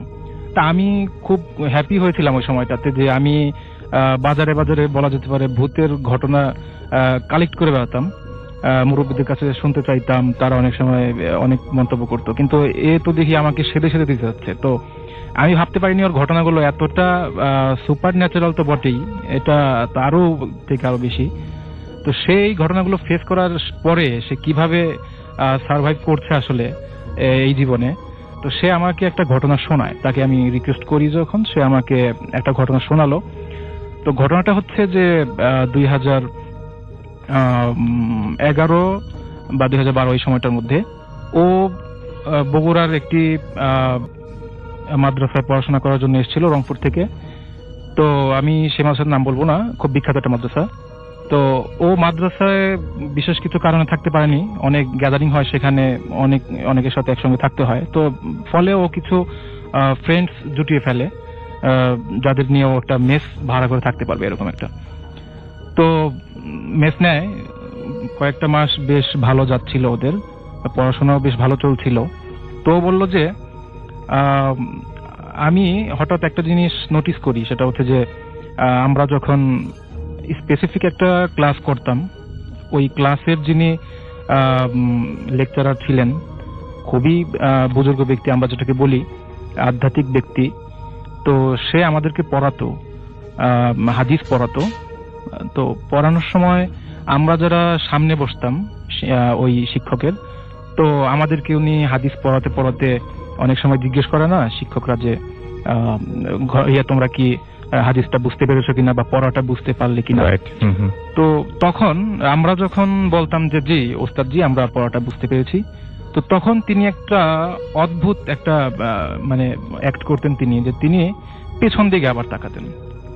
পিছন দিকে তাকিয়ে তিনি ওই ভেরি সিমিলারলি তিনি জিজ্ঞেস করতেন কি তোমরা কি পড়াটা বুঝেছো। অনেক সময় বাবারাও বলতেন, অনেক সময় শুধু বলতেন যে তোমরা কি পড়াটা বুঝেছো কিনা। তো আমার সে বন্ধু আব্দুর রহমান ও বলে যে আমরা কয়েকজন এটা নিয়ে রীতিমতো মানে ক্লাসে কয়েকদিন খুবই হেসেছি যে মানে পেছনে কিছুই দেখা যাচ্ছে না, তো তিনি কার দিকে তাকাচ্ছেন, কাকে জিজ্ঞেস করছেন তিনি অ্যাকচুয়ালি যে তোমরা পড়াটা বুঝেছো কিনা। এরকম কি হতে পারে যে দেয়ালের ওই পাশে অন্য কোনো স্টুডেন্টরা আছে তাদেরকে বলছে, সেটাও তো পসিবল না, কারণ দেয়াল ভেদ করে তার সেখানে তিনি জিজ্ঞেস করতে পারেন। তো এখন আসলে ঘটনাটা কি, এটা নিয়ে ওরা বেশ অতি আগ্রহী, যেটাকে বলে আর কি, যে জিনিসটা কখনোই ভালো না। তো আমার বন্ধু আব্দুর রহমান ও বলে যে এটা নিয়ে আমরা শুরুতে খুব একটা দৃষ্টিপাত ওরকম করিনি বা এটা নিয়ে খুব একটা ভাবতাম না, কিন্তু আস্তে আস্তে দেখতাম যে উস্তাদজি এরকম করতেই থাকে কন্টিনিউয়াসলি। আচ্ছা। তো এক সময় এটা এমন হয় যে আমরা পড়াশোনা ঠিক মতো করছি, কিন্তু এই জিনিসটাকে একটু সলভ না করলে পরে আমাদের হচ্ছিল না, কারণ এটা তো একটা মানে কমন ঘটনা না এটা। তো তিনি মানে আমার ওই ফ্রেন্ডটা তো বলে যে আমরা তখন এটা নিয়ে একটু গভীরে তলিয়ে দেখবার চেষ্টা করলাম যে আসলে ঘটনাটা কি হচ্ছে। তো মাদ্রাসার কিছু যারা পুরাতন স্টাফ ছিলেন, তো তাদেরকে জিজ্ঞেস করা হলো যে এই উস্তাদজি সম্পর্কে আপনারা কি জানেন, মানে উনি কি দীর্ঘদিন ধরে এই মাদ্রাসায় এই যে 20-30 বছর যাবত হাদিস পড়াচ্ছেন, তিনি বড় শাইখুল হাদিস, তো ইনি কি এরকম অ্যাক্ট কি সবসময় করেন। তো মাদ্রাসার যে দপ্তরি ছিল, দপ্তরে যিনি কাজ টাজ করেন আর কি, তো উনি বললেন যে এগুলো নিয়ে তোমাদের ভাবতে হবে না, তোমরা তোমাদের কাজে মন দাও, পড়াশোনা করো। আচ্ছা। তো আব্দুর রহমান বলে যে বেশ বেরসিক একজন মানুষ, তার ধমকে আমরা আর সেদিকে আর ভাবলাম না, কিন্তু আমরা ভিতরে ভিতরে ভাবছিলাম, কিন্তু তার কাছে বা আর কারো কাছে কোনো কিছু জিজ্ঞেস করবো সেই সাহসটা করে উঠতে পারছিলাম না। আবার আমাদের আবার মাদ্রাসা থেকে বের না করে দেয় আবার। তো তারপরে এক রাতের কথা, যে রাতটা ওর জীবনে আসলে শেষ রাত হতে পারতো, কিন্তু সৃষ্টিকর্তার অশেষ মেহেরবানি যে সেটা হয়নি। আর ও আসলে ওই শুরু থেকেই একটু আন্দাজ করতে পারছিল, যে একটু প্রেডিক্ট করতে পারছিল যে কিছু একটা ঘটনা ঘটতে পারে, যেহেতু এই এরিয়াতে আমাদের উস্তাদ যে এরকম একটা অ্যাবনর্মাল না ঠিক ওরকম ব্যক্তির সামনে আসলে অ্যাবনর্মাল শব্দটা যায় না, মানে একটু আনইউজুয়াল একটা ব্যাপার। এটা কেন, এটা নিয়ে ভাবতে ভাবতে একসময় আমাদের ফার্স্ট সেমিস্টার পরীক্ষাটা আসলো। তো তখন আমাদের ও যেহেতু বগুড়ার লোকাল ছিল না, তো ওর সেই রংপুর চলে যাওয়াটা পসিবল ছিল না। আর স্থানীয় যারা ছিল লোকাল, ওরা হচ্ছে যেহেতু সামনে এক্সাম, তো সেই জন্য কিছু টাকারও প্রয়োজন হচ্ছিল। আর পরীক্ষার সময় যেহেতু একটা প্রিপারেশন থাকে, তখন আর যাওয়া সম্ভব না, এই জন্য আগেই একটু সবাই একটু বাড়ির থেকে ঘুরে আসছিল। তো ওর সামনে যেহেতু সেই অপশনটা ছিল না, তো সে ওখানেই রয়ে গেল কয়েকটা দিন। তো কয়েকটা দিনের জন্য সে থাকতে থাকলো। হঠাৎ একদিন বৃহস্পতিবারের ঘটনা এটা, রীতিমতো সে একাই থাকছে গত কয়েকদিনের মতো আজও। কিন্তু তার কাছে ওই আমি যেটা বলছিলাম যে ও একটু ফরচুনেট, যে ও কিছুটা আন্দাজ করতে পারছিল যে এরকম ঘটনা ঘটতে পারে, যার কারণে ও কিছুটা সাহস আগেই সঞ্চয় করে রেখেছিল ওর মনে। তো ওই রাতের ঘটনা, ও ঘুমিয়ে গেছে। রাতটা খুব বেশি তখন হয়নি, কয়টা হবে, 11টা এরকম হবে, 11:30। কিন্তু ও মশারি খাটিয়ে যখন ঘুমিয়েছিল, ওর স্পষ্ট মনে আছে যে ও মশারিটা টাঙিয়েছিল, এরপরেও ঘুমিয়েছে। তো যেটা খেয়াল করে যে রাত তখন কটা হবে, ওই রকমই হয়তো বা কিছুক্ষণ ঘুমিয়েছে, 12টা বেজেছে বা তার থেকে একটু বেশি। তো ও দেখে যে ওর প্রচন্ড মশার কামড়ে ওর কাঁচা ঘুমটা ভেঙে গেল। ও বেশ বিরক্ত। তো ও যেটা দেখলো যে ও যে মশারি টাঙিয়ে ঘুমিয়েছিল, মশারিটা সেখানে নাই। মশারিটা নাই মানে মশারিটা যদি ওর পাশেও থাকতো তাহলেও ও এতটা ভয় পেত না। কিন্তু দেখে যে মশারিটা সুন্দর করে ভাঁজ করে ওর বালিশের নিচে কে যেন খুব যত্ন করে রেখে দিয়েছে। আচ্ছা, যেটা কখনোই পসিবল না। তো ও চিন্তা করে যে আসলে এটা কি। ও তখন 100% শিওর যে আমি আজ রাতে মশারি টানাইনি, এটা আমার মনের ভুল, সবসময় টানাই, আজকে টানাইনি। তো তখন ওর মনে তখনও এরকম কোনো ভয়ের উদ্রেক হয়নি যে এখানে সুপার ন্যাচারাল কিছু ঘটতে যাচ্ছে, এরকম ও ভাবতে পারেনি আসলে ওই সময়টা। আচ্ছা, তো তখন চিন্তা করলো যে লাইটটা একটু অন করা দরকার। তো সেই জন্য তো ডেফিনেটলি খাট থেকে নামতে হবে। রাইট। তো খাট থেকে নামতে গিয়ে যেটা ও দেখলো যে আসলে একটা কথা কি, ওর তখন মনে মানে 100% শিওরও যে আমি মশারি টানিয়েছিলাম। ও যে ভাবছে যে আমি মশারি টানাইনি, এটা হচ্ছে ও কিছুটা সাহস নেওয়ার জন্য। আচ্ছা, তো এখন সাহস আর কত নেবে, ওর সামনে আরো কিছু ভয়ঙ্কর ঘটনা তখনও অপেক্ষা করছিল। ও তখন দেখতে পেল যে খাট থেকে যখন নামবে, ও দেখতে পেল যে খাটটা ঠিক মাটি থেকে কম করে হলো 3 ফুট উপরে। আচ্ছা, এটাও দেখতে পেল, অন্ধকারে দেখা সম্ভব না, ওর কাছে মোবাইল ছিল, মোবাইলের আলোতে দেখতে পেল। মানে ও অন্ধকারে যখন মাটি হাতড়াচ্ছিল, মানে পাটা রাখতে চাচ্ছিল যে কোথায় আমার স্যান্ডেল আর কোথায় মেঝে কোথায়, ও পাচ্ছিল না। তো ও দেখছে আশ্চর্য, মানে আমি খাট থেকে পড়ে যাচ্ছি কিন্তু মেঝে খুঁজে পাচ্ছি না, এটা কি। তো তখন আমার ফ্রেন্ড বলে যে আমি তখন একটু ভয় তো অবশ্যই পেলাম, কারণ এটা তো হওয়ার কথা না। রাইট। তো ও তখন বললো যে আমি তখন মোবাইলের টর্চ লাইট দিয়ে আমি তখন মেঝেতে ধরলাম, দেখি যে আমার খাটটা রীতিমতো ভাসছে, মানে 2.5 থেকে 3 ফুট উপরে ওর খাটটা রয়েছে।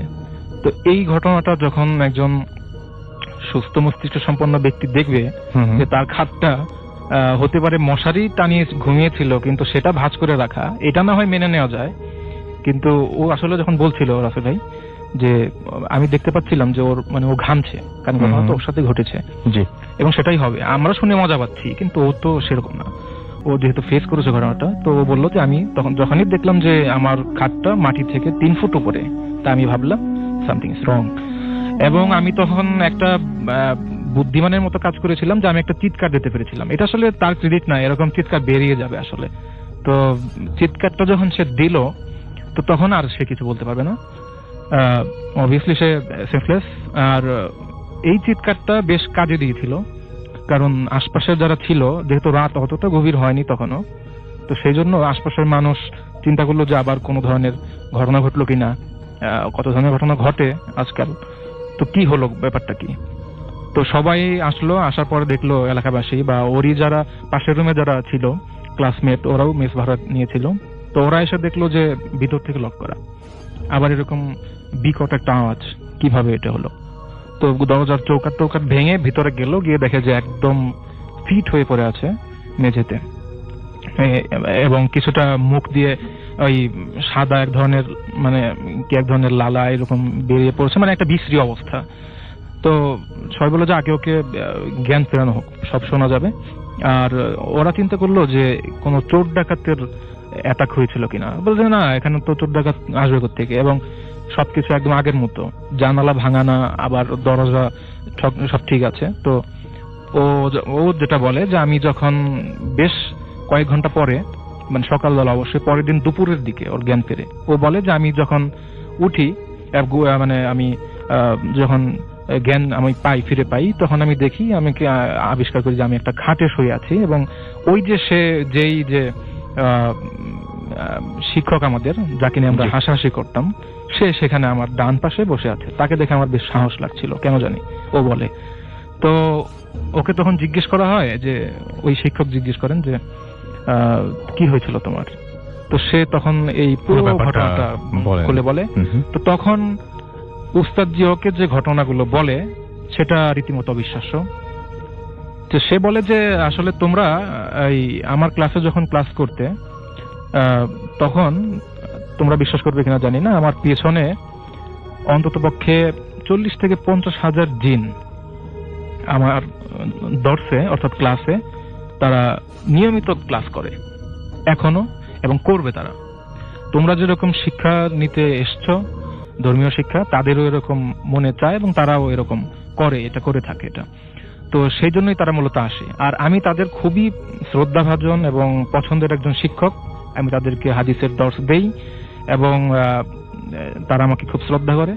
তো আমাকে যে যখন তোমরা অপমান করেছো, আমাকে অনেকে বলেছো পাগল, আমি পিছন দিকে কেন তাকিয়ে এগুলো বলি যে তোমরা পড়া বুঝতে পেরেছো কিনা, এগুলো নিয়ে তোমাদের এত আগ্রহী না হলেও চলতো। তো এই বিষয়গুলো আমি কিন্তু তাদেরকে নালিশ করিনি যে আমি তোমাদেরকে জিজ্ঞেস করছি, আমার কিছু ছাত্র আমাকে ইনসাল্ট করছে, তোমরা এর শোধ না, আমি এটা বলিনি। ওরাই এই ঘটনাটা সহ্য করতে পারেনি। তো তোমাদের এই যে সার্কেল ছিল, ফ্রেন্ড সার্কেল যে কয়জন, তো ওরা অপেক্ষায় ছিল যে কখন তোমরা একা ওই ঘরটাতে শোও, একা কাউকে পেলে বেশি এটা জমবে। তো ওরা এই যে কোনো যখনই তোমাকে একা পেয়েছে, বাকিরা সবাই চলে গিয়েছে বাড়িতে, তো তখন তোমাকে একটু সাহায্য করার জন্য বলো আর শিক্ষা দেওয়ার জন্য বলো, এই তোমাকে একটু শিক্ষা দিল আর কি, যে এটা নিয়ে বাড়াবাড়ি করো না। এবং আমার সেই ফ্রেন্ড বলে যে সে তখন একদম ঘেমে নিয়ে অস্থির, কারণ ঘটনা সে যখনই এরকম রিমেম্বার করে, সে তো এরকম সে ঘেমেই যায় সে বলে, এবং সে আজ পর্যন্ত সেটা নিয়ে খুব উদ্বিগ্ন। তো সে বলে যে আমি তখন ওই মাদ্রাসায় আর কন্টিনিউ করা আমার পক্ষে সম্ভব হয়নি। তো তারপরে আমি ঢাকার দিকে চলে আসি, কোনো মতে আমি মাধ্যমিকটা কোনো মতে শেষ করে, অর্থাৎ দাওরায়ে হাদিস যেটা মাদ্রাসা লাইনের যেটা সর্বশেষ ক্লাস, সেটা সে কমপ্লিট করার পরে সে ঢাকার সেই আমি যে মাদ্রাসায় হায়ার এডুকেশনের জন্য এসেছিলাম, সে ওখানে চলে আসে এবং তার সাথে আমার দেখা হয়, এবং সে এই পুরো স্টোরিটা আমাকে বলে। তো জানি না কেমন লাগলো আপনাদের, জাস্ট একটা ঘটনা শেয়ার করলাম। রাসেল ভাই, এই ছিল আমার ঘটনা। অনেক ধন্যবাদ আপনাকে আপনার প্রথম ঘটনার জন্য, এবং আমরা চলে যাচ্ছি আমাদের দ্বিতীয় অতিথির কাছে। আপনার নামটা প্লিজ একটু বলবেন, আপনি কোথা থেকে এসেছেন, তারপর আপনার ঘটনায় যাব। আসসালামু আলাইকুম, আমি আব্দুর রহমান বাবু, আমি এসেছি মিরপুর 12 থেকে। জি, শুনি আপনার ঘটনা। আমার ঘটনাগুলো আমাকে নিয়েই। আমি যদি রাত্রে একটু আগে ঘুমিয়ে পড়ি, অর্থাৎ 12টা বা 11টার দিকে ঘুমাই, তো নর্মালি 2টা বা 3টার ভিতরে আমার ঘুমটা ভেঙে যায় কোনো একটা কারণে। তো এই সময় আটটাতে আমি বিভিন্ন সময় বিভিন্ন জিনিস ফিল করি বা শুনি, আর এটা আমার সাথে ঘটে বিভিন্ন বাসায়। আমি ঢাকায় পড়ালেখার সুবাদে বেশ কয়েকটা বাসায় থেকেছি, প্লাস আমার গ্রামের বাড়িতেও আমি বিভিন্ন সময় রাতে এইরকম পরিস্থিতির শিকার হয়েছি। তো ফার্স্ট আমি প্রথম যেদিন এই ঘটনাটা ফেস করি সেটা হচ্ছে আমি মিরপুরের ধান ক্ষেতের মোড় নামক একটা জায়গায় একটা বাসাতে ছিলাম। রোজার মাস ছিল, আমি বাসাতে একটু আম্মুর সাথে ঝগড়া হতে বন্ধু বান্ধবরা সবাই বাড়িতে চলে গেলেও আমি ওইবার একটু পরে বাড়িতে যাই। তো রাতে আমি একাই বাসায় ছিলাম। একটা সময় রাত 2টা বা 2:30টার দিকে আমার একটু অস্বস্তি হচ্ছিল, গরম লাগছিল। তো আমার ঘুম ভেঙে যায়। ঘুম ভেঙে জাগার পর আমি আমার সামনেই রান্নাঘরের যে দরজাটা ছিল ওইখানটাতে আমি দেখতে পাই একটা উজ্জ্বল আলোর গোলা, বল টাইপের। তো আমি দেখে প্রথমে মনে করি এটা আমার চোখের ভুল। পরবর্তীতে আমি আবার একটু চোখ ডলে, নর্মালি ঘুম থেকে উঠে আমরা যেরকম করি আবার একটু খেয়াল করি। খেয়াল করার পরে দেখি যে না, ওটা এখনো ওই জায়গায় ওইভাবেই আছে। তারপর আমি একটু ভয় পাই। ভয় পেয়ে আমি চোখটা বন্ধ করি এবং মনে মনে দোয়া দরুদ পড়তে থাকি।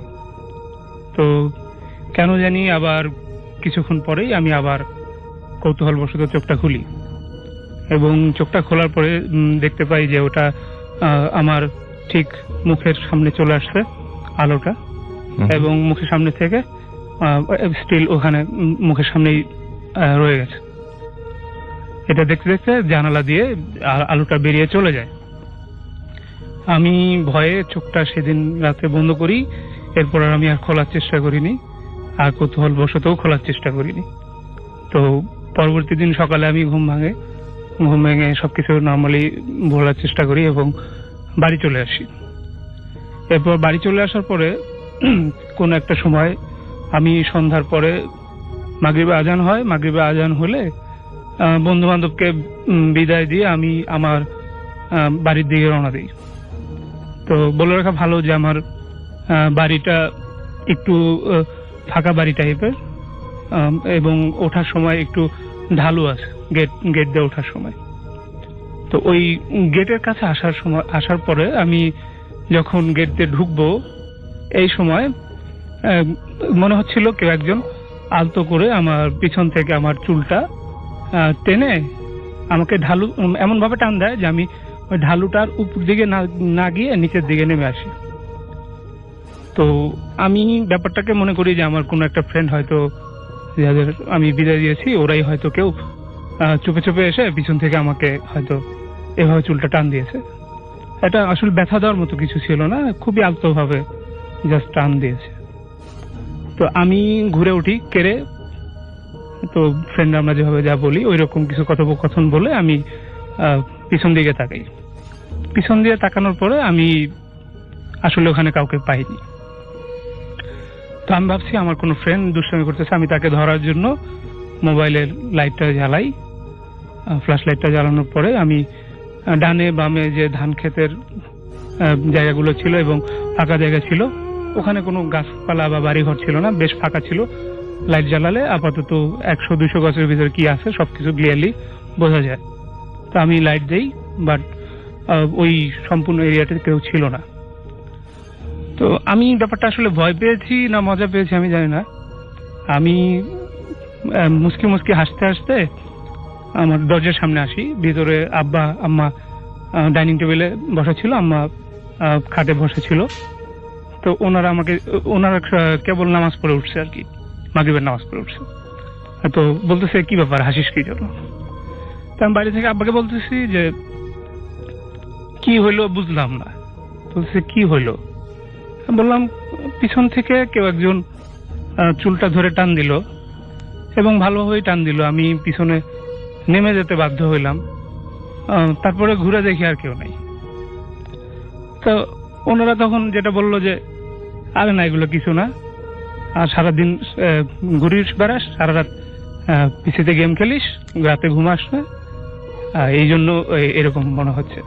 আসলে ওটা ছিল তাদের, আমি যাতে ভয় আরো বেশি না পাই সেজন্য একটা প্রচেষ্টা ছিল। তো যাই হোক, আব্বা অনেক দোয়া কালাম পড়ে দিলেন।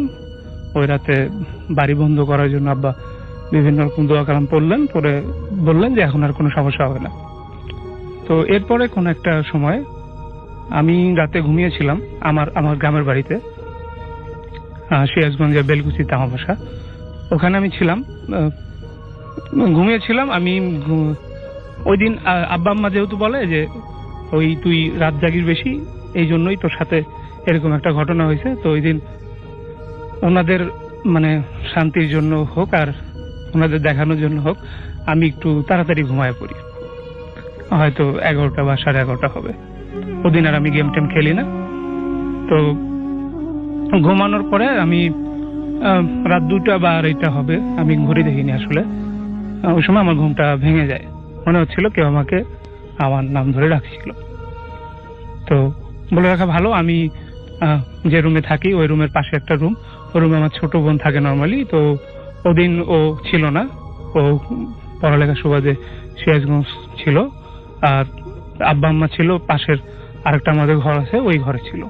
আমার ঘরে আমি একাই ছিলাম। তো কেউ একজন আমি শুনলাম যে আমাকে ডাকছে।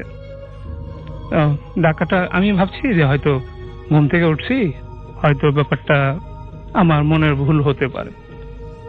হ্যাঁ, কিন্তু একটু পরে আমি দেখি যে না, আমাকে সত্যি কেউ ডাকছে, আমার নাম ধরে রহমান বলে কেউ একজন নাকানি সুরে আমাকে ডাকছে। তারপরে আমি সকালবেলা উঠে আব্বা আম্মাকে বলি ব্যাপারটা যে এরকম হলো, তো তারা কোনো সলিউশন দিতে পারেনি। এরপর আমি ঢাকাতে ব্যাক করি। ঢাকাতে একটা বাসায় আমি মিরপুর 12-তে সি ব্লকে একটা বাসায় ছিলাম, ওই বাসাতে এটা একটা ঘটনা। আমরা পরের ঘটনাতে আবার পরে যাবো। আচ্ছা বলেন। তো রাতে আমি শুয়েছিলাম, তো টেপ মনে হচ্ছিল যে বাথরুমের টেপটা খোলা। তো রাত্রে আমি খোলা ভেবে আমি গেলাম, বন্ধ করে আসলাম। তো লাইটটা জ্বালানো ছিল বাথরুমের পাশে। আমি শোয়ার পরে শুনছিলাম একটা নুপুরের সাউন্ড আসছিল। তো সেই আলোতে আমি আমার ঘরের ভিতরে দেখলাম যে প্রথমে একটা মহিলার শ্যাডো আসলো, দেন এটার পরে কিছুক্ষণ পরেই ওর সাথে আরেকটা ছোট বাচ্চার শ্যাডো চলে আসলো। ফাইনালি আমি ওই বাসাটা চেঞ্জ করার পরে একা একটা বাসা নেই, সেই বাসাতে রাতে যখন আমি একা থাকি 1টা-1:30টার দিকে প্রায় শুনি আমার ঘরে ঢোকার আগে রান্নাঘরের দরজা পার হয়ে আমার ঘরটাতে আসতে হয়।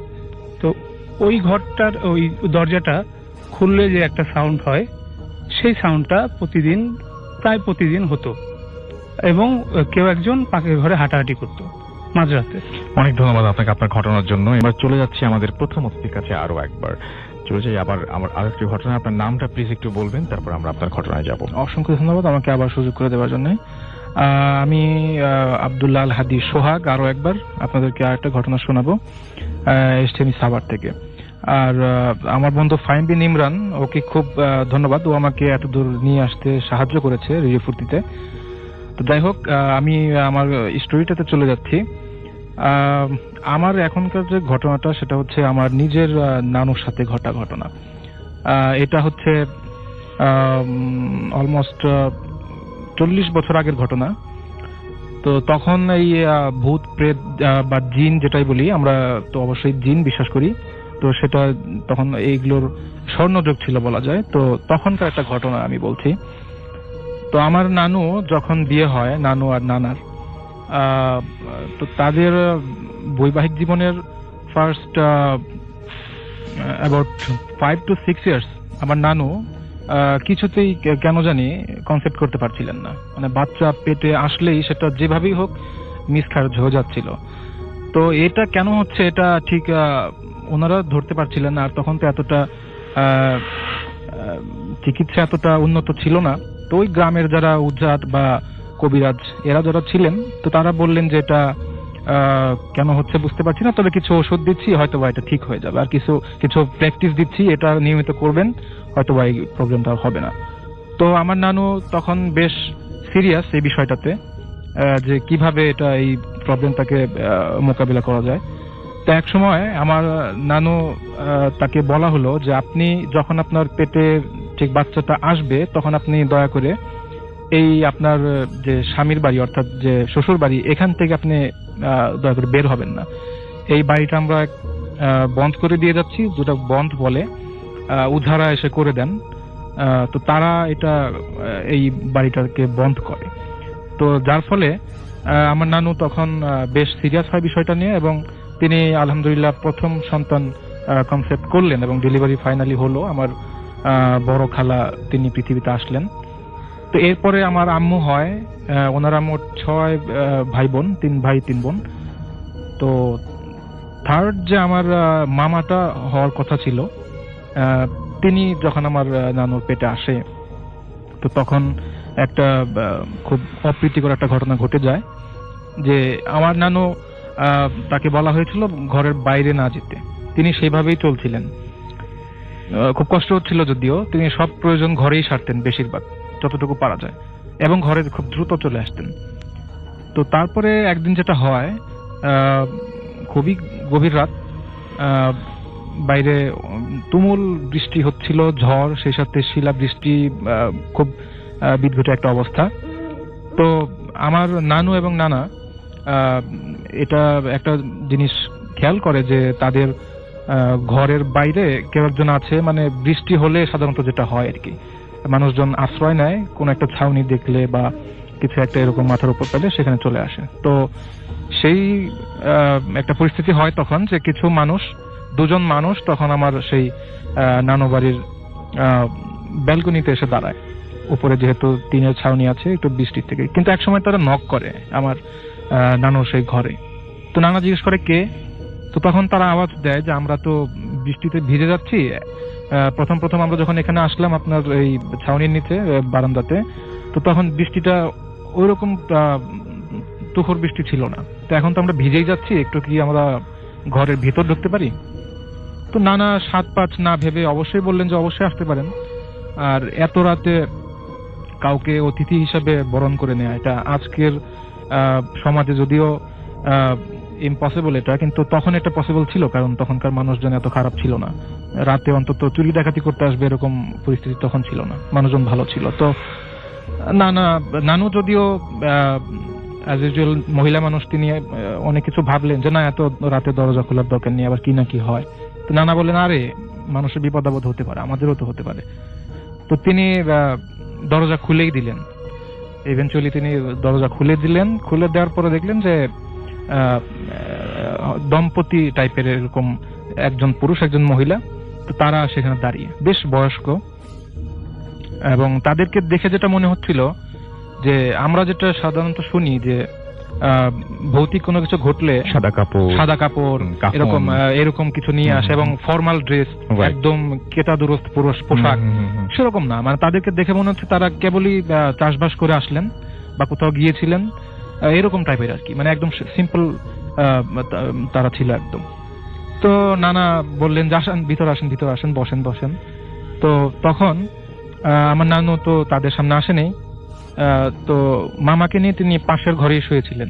ঘরটা বেশ দূরেও ছিল। মানে অপ্রীতিকর কোনো ঘটনা যে ঘটতে পারে এটা তারা কিছুতেই প্রেডিক্ট করতে পারেন নাই। তো একসময় ওই মেহমান যারা আসলেন ঘরে, তাদের সাথে নানা বিভিন্ন প্রকারের কথা বলছিলেন, কি ব্যাপারে এত রাতে কোত্থেকে আপনারা আসছেন, কোথায় যাচ্ছেন, এগুলো আর কি। তো নানু মামাকে নিয়ে পাশের ঘরেই ছিলেন এবং বেশ দূরেই ছিলেন, ওই ঘরটা বেশ দূরেই ছিল।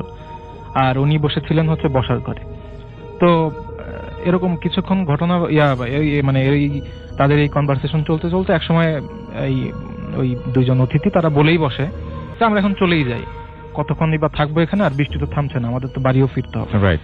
তো নানা বললেন যে না, সে কি করে হয়, আপনারা বসেন, আজকের রাতটা না এখানে থেকেই যান। তো তারা বলে না, সেটা হয় না, আমরা চলেই যাই। তো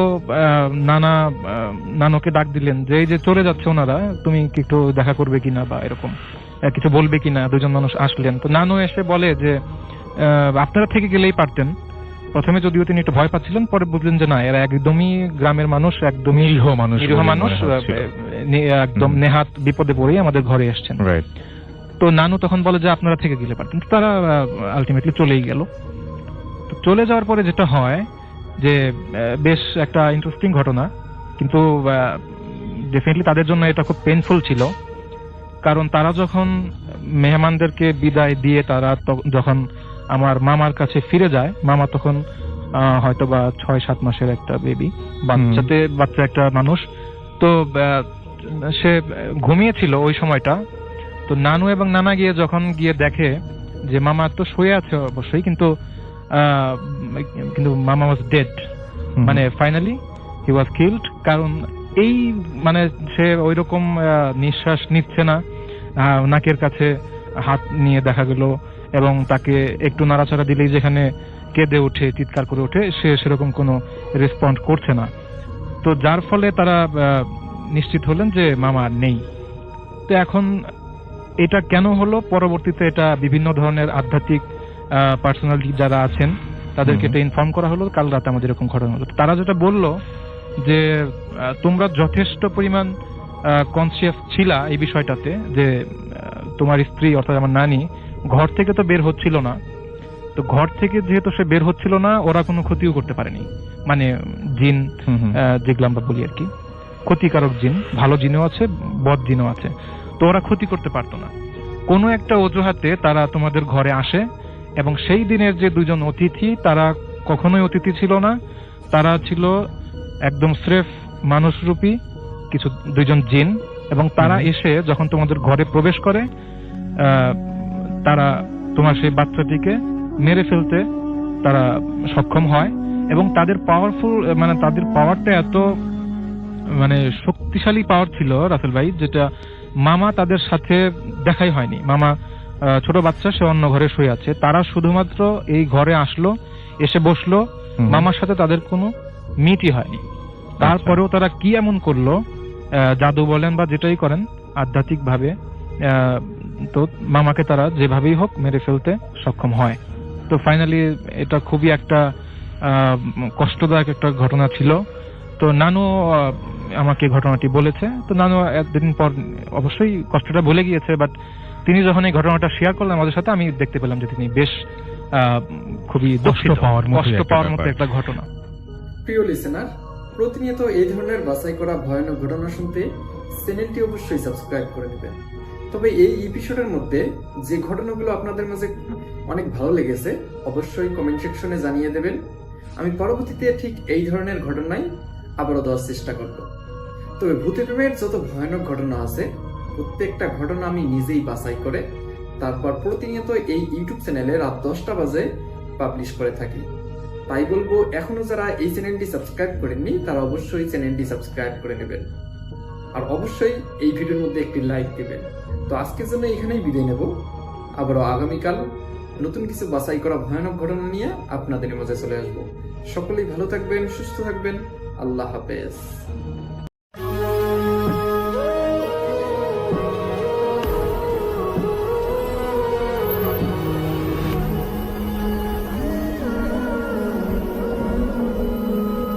আসসালামু আলাইকুম প্রিয় লিসেনার্স, আশা করছি সবাই ভালো আছেন। তো আজকে আমরা যেই গল্পটি পড়ব সেই গল্পটি অনেক ইন্টারেস্টিং একটি গল্প। আশা করছি যে আপনাদের কাছে আমাদের আজকের এই গল্পটি ভালো লাগবে। তো গল্পটির নাম দেওয়া হয়েছে কলাবতী ভূতের হোস্টেল। ঢাকার এক নামকরা কলেজের পাশেই ছিল এক পুরনো দোতলা হোস্টেল। হোস্টেলের নাম নবীন নিবাস। আগে এখানে সরকারি কর্মচারীদের থাকার জায়গা ছিল, কিন্তু পরে সেটাকে ছাত্রদের জন্য ভাড়া দেওয়া হয়। সেখানে এসে উঠল 5 জন বন্ধু: রাশেদ, সুমন, আরাফাত, কামাল ও হিমেল। সবাই এক রুমে থাকে, হাসি আড্ডায় সময় কেটে যায় তাদের। হোস্টেলের নিচতলায় ছিল একটি ঘর, যেটা সব সময় তালাবদ্ধ থাকতো। কেউ জানতো না ওখানে কি আছে, বা কখনো জানার চেষ্টাও করেনি যে আসলে সেটা কি। একদিন রাতে বিদ্যুৎ চলে গেল, আর হিমেল টর্চ নিয়ে নিচে নামলো ফিউজ ঠিক করতে। কিন্তু নিচতলায় যেতে না যেতেই সে থেমে গেল। হঠাৎ সে শুনতে পেল ভিতর থেকে আসছে এক মেয়ের কান্নার আওয়াজ। আমায় বাঁচাও, আমায় বাঁচাও, এমন সব শব্দ করে মেয়েটা চিৎকার করছে। হিমেল ভয় পেয়ে দৌড়ে উপরে উঠে আসে, সবাইকে ডেকে বলে যে এরকম সমস্যা একটা তৈরি হয়েছে। সবাই মিলে একদম 5 জনেই নিচে নামলো, কিন্তু তখন সেখানে কোনো আওয়াজ নেই, কোনো আলো নেই, শুধু একটা পুরনো তালা জ্বলছে। সবাই অনেকটা অবাক হয়ে গেল যে আসলে হিমেলের আবার কি হলো, কোনো সমস্যা নাকি? এখানে তো সব কিছু ঠিকই আছে, তাহলে সে কোথার থেকে সেই কান্নার আওয়াজ শুনলো? যাই হোক, তারা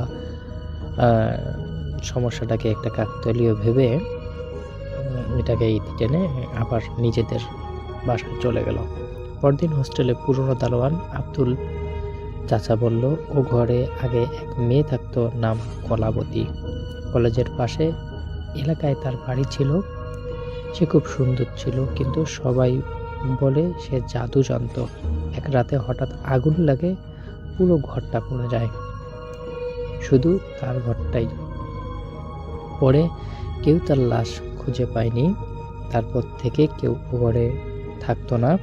রাতের বেলায় অনেক সময় মেয়ের হাসি আওয়াজ, পায়ের শব্দ, আর কখনো বাথরুমে চুলের ধোয়ার শব্দ শোনা যেত। একদিন রাশেদ রুমে একা ছিল। হঠাৎ সে দেখে আয়নার সামনে একটা ছায়া দাঁড়িয়ে আছে।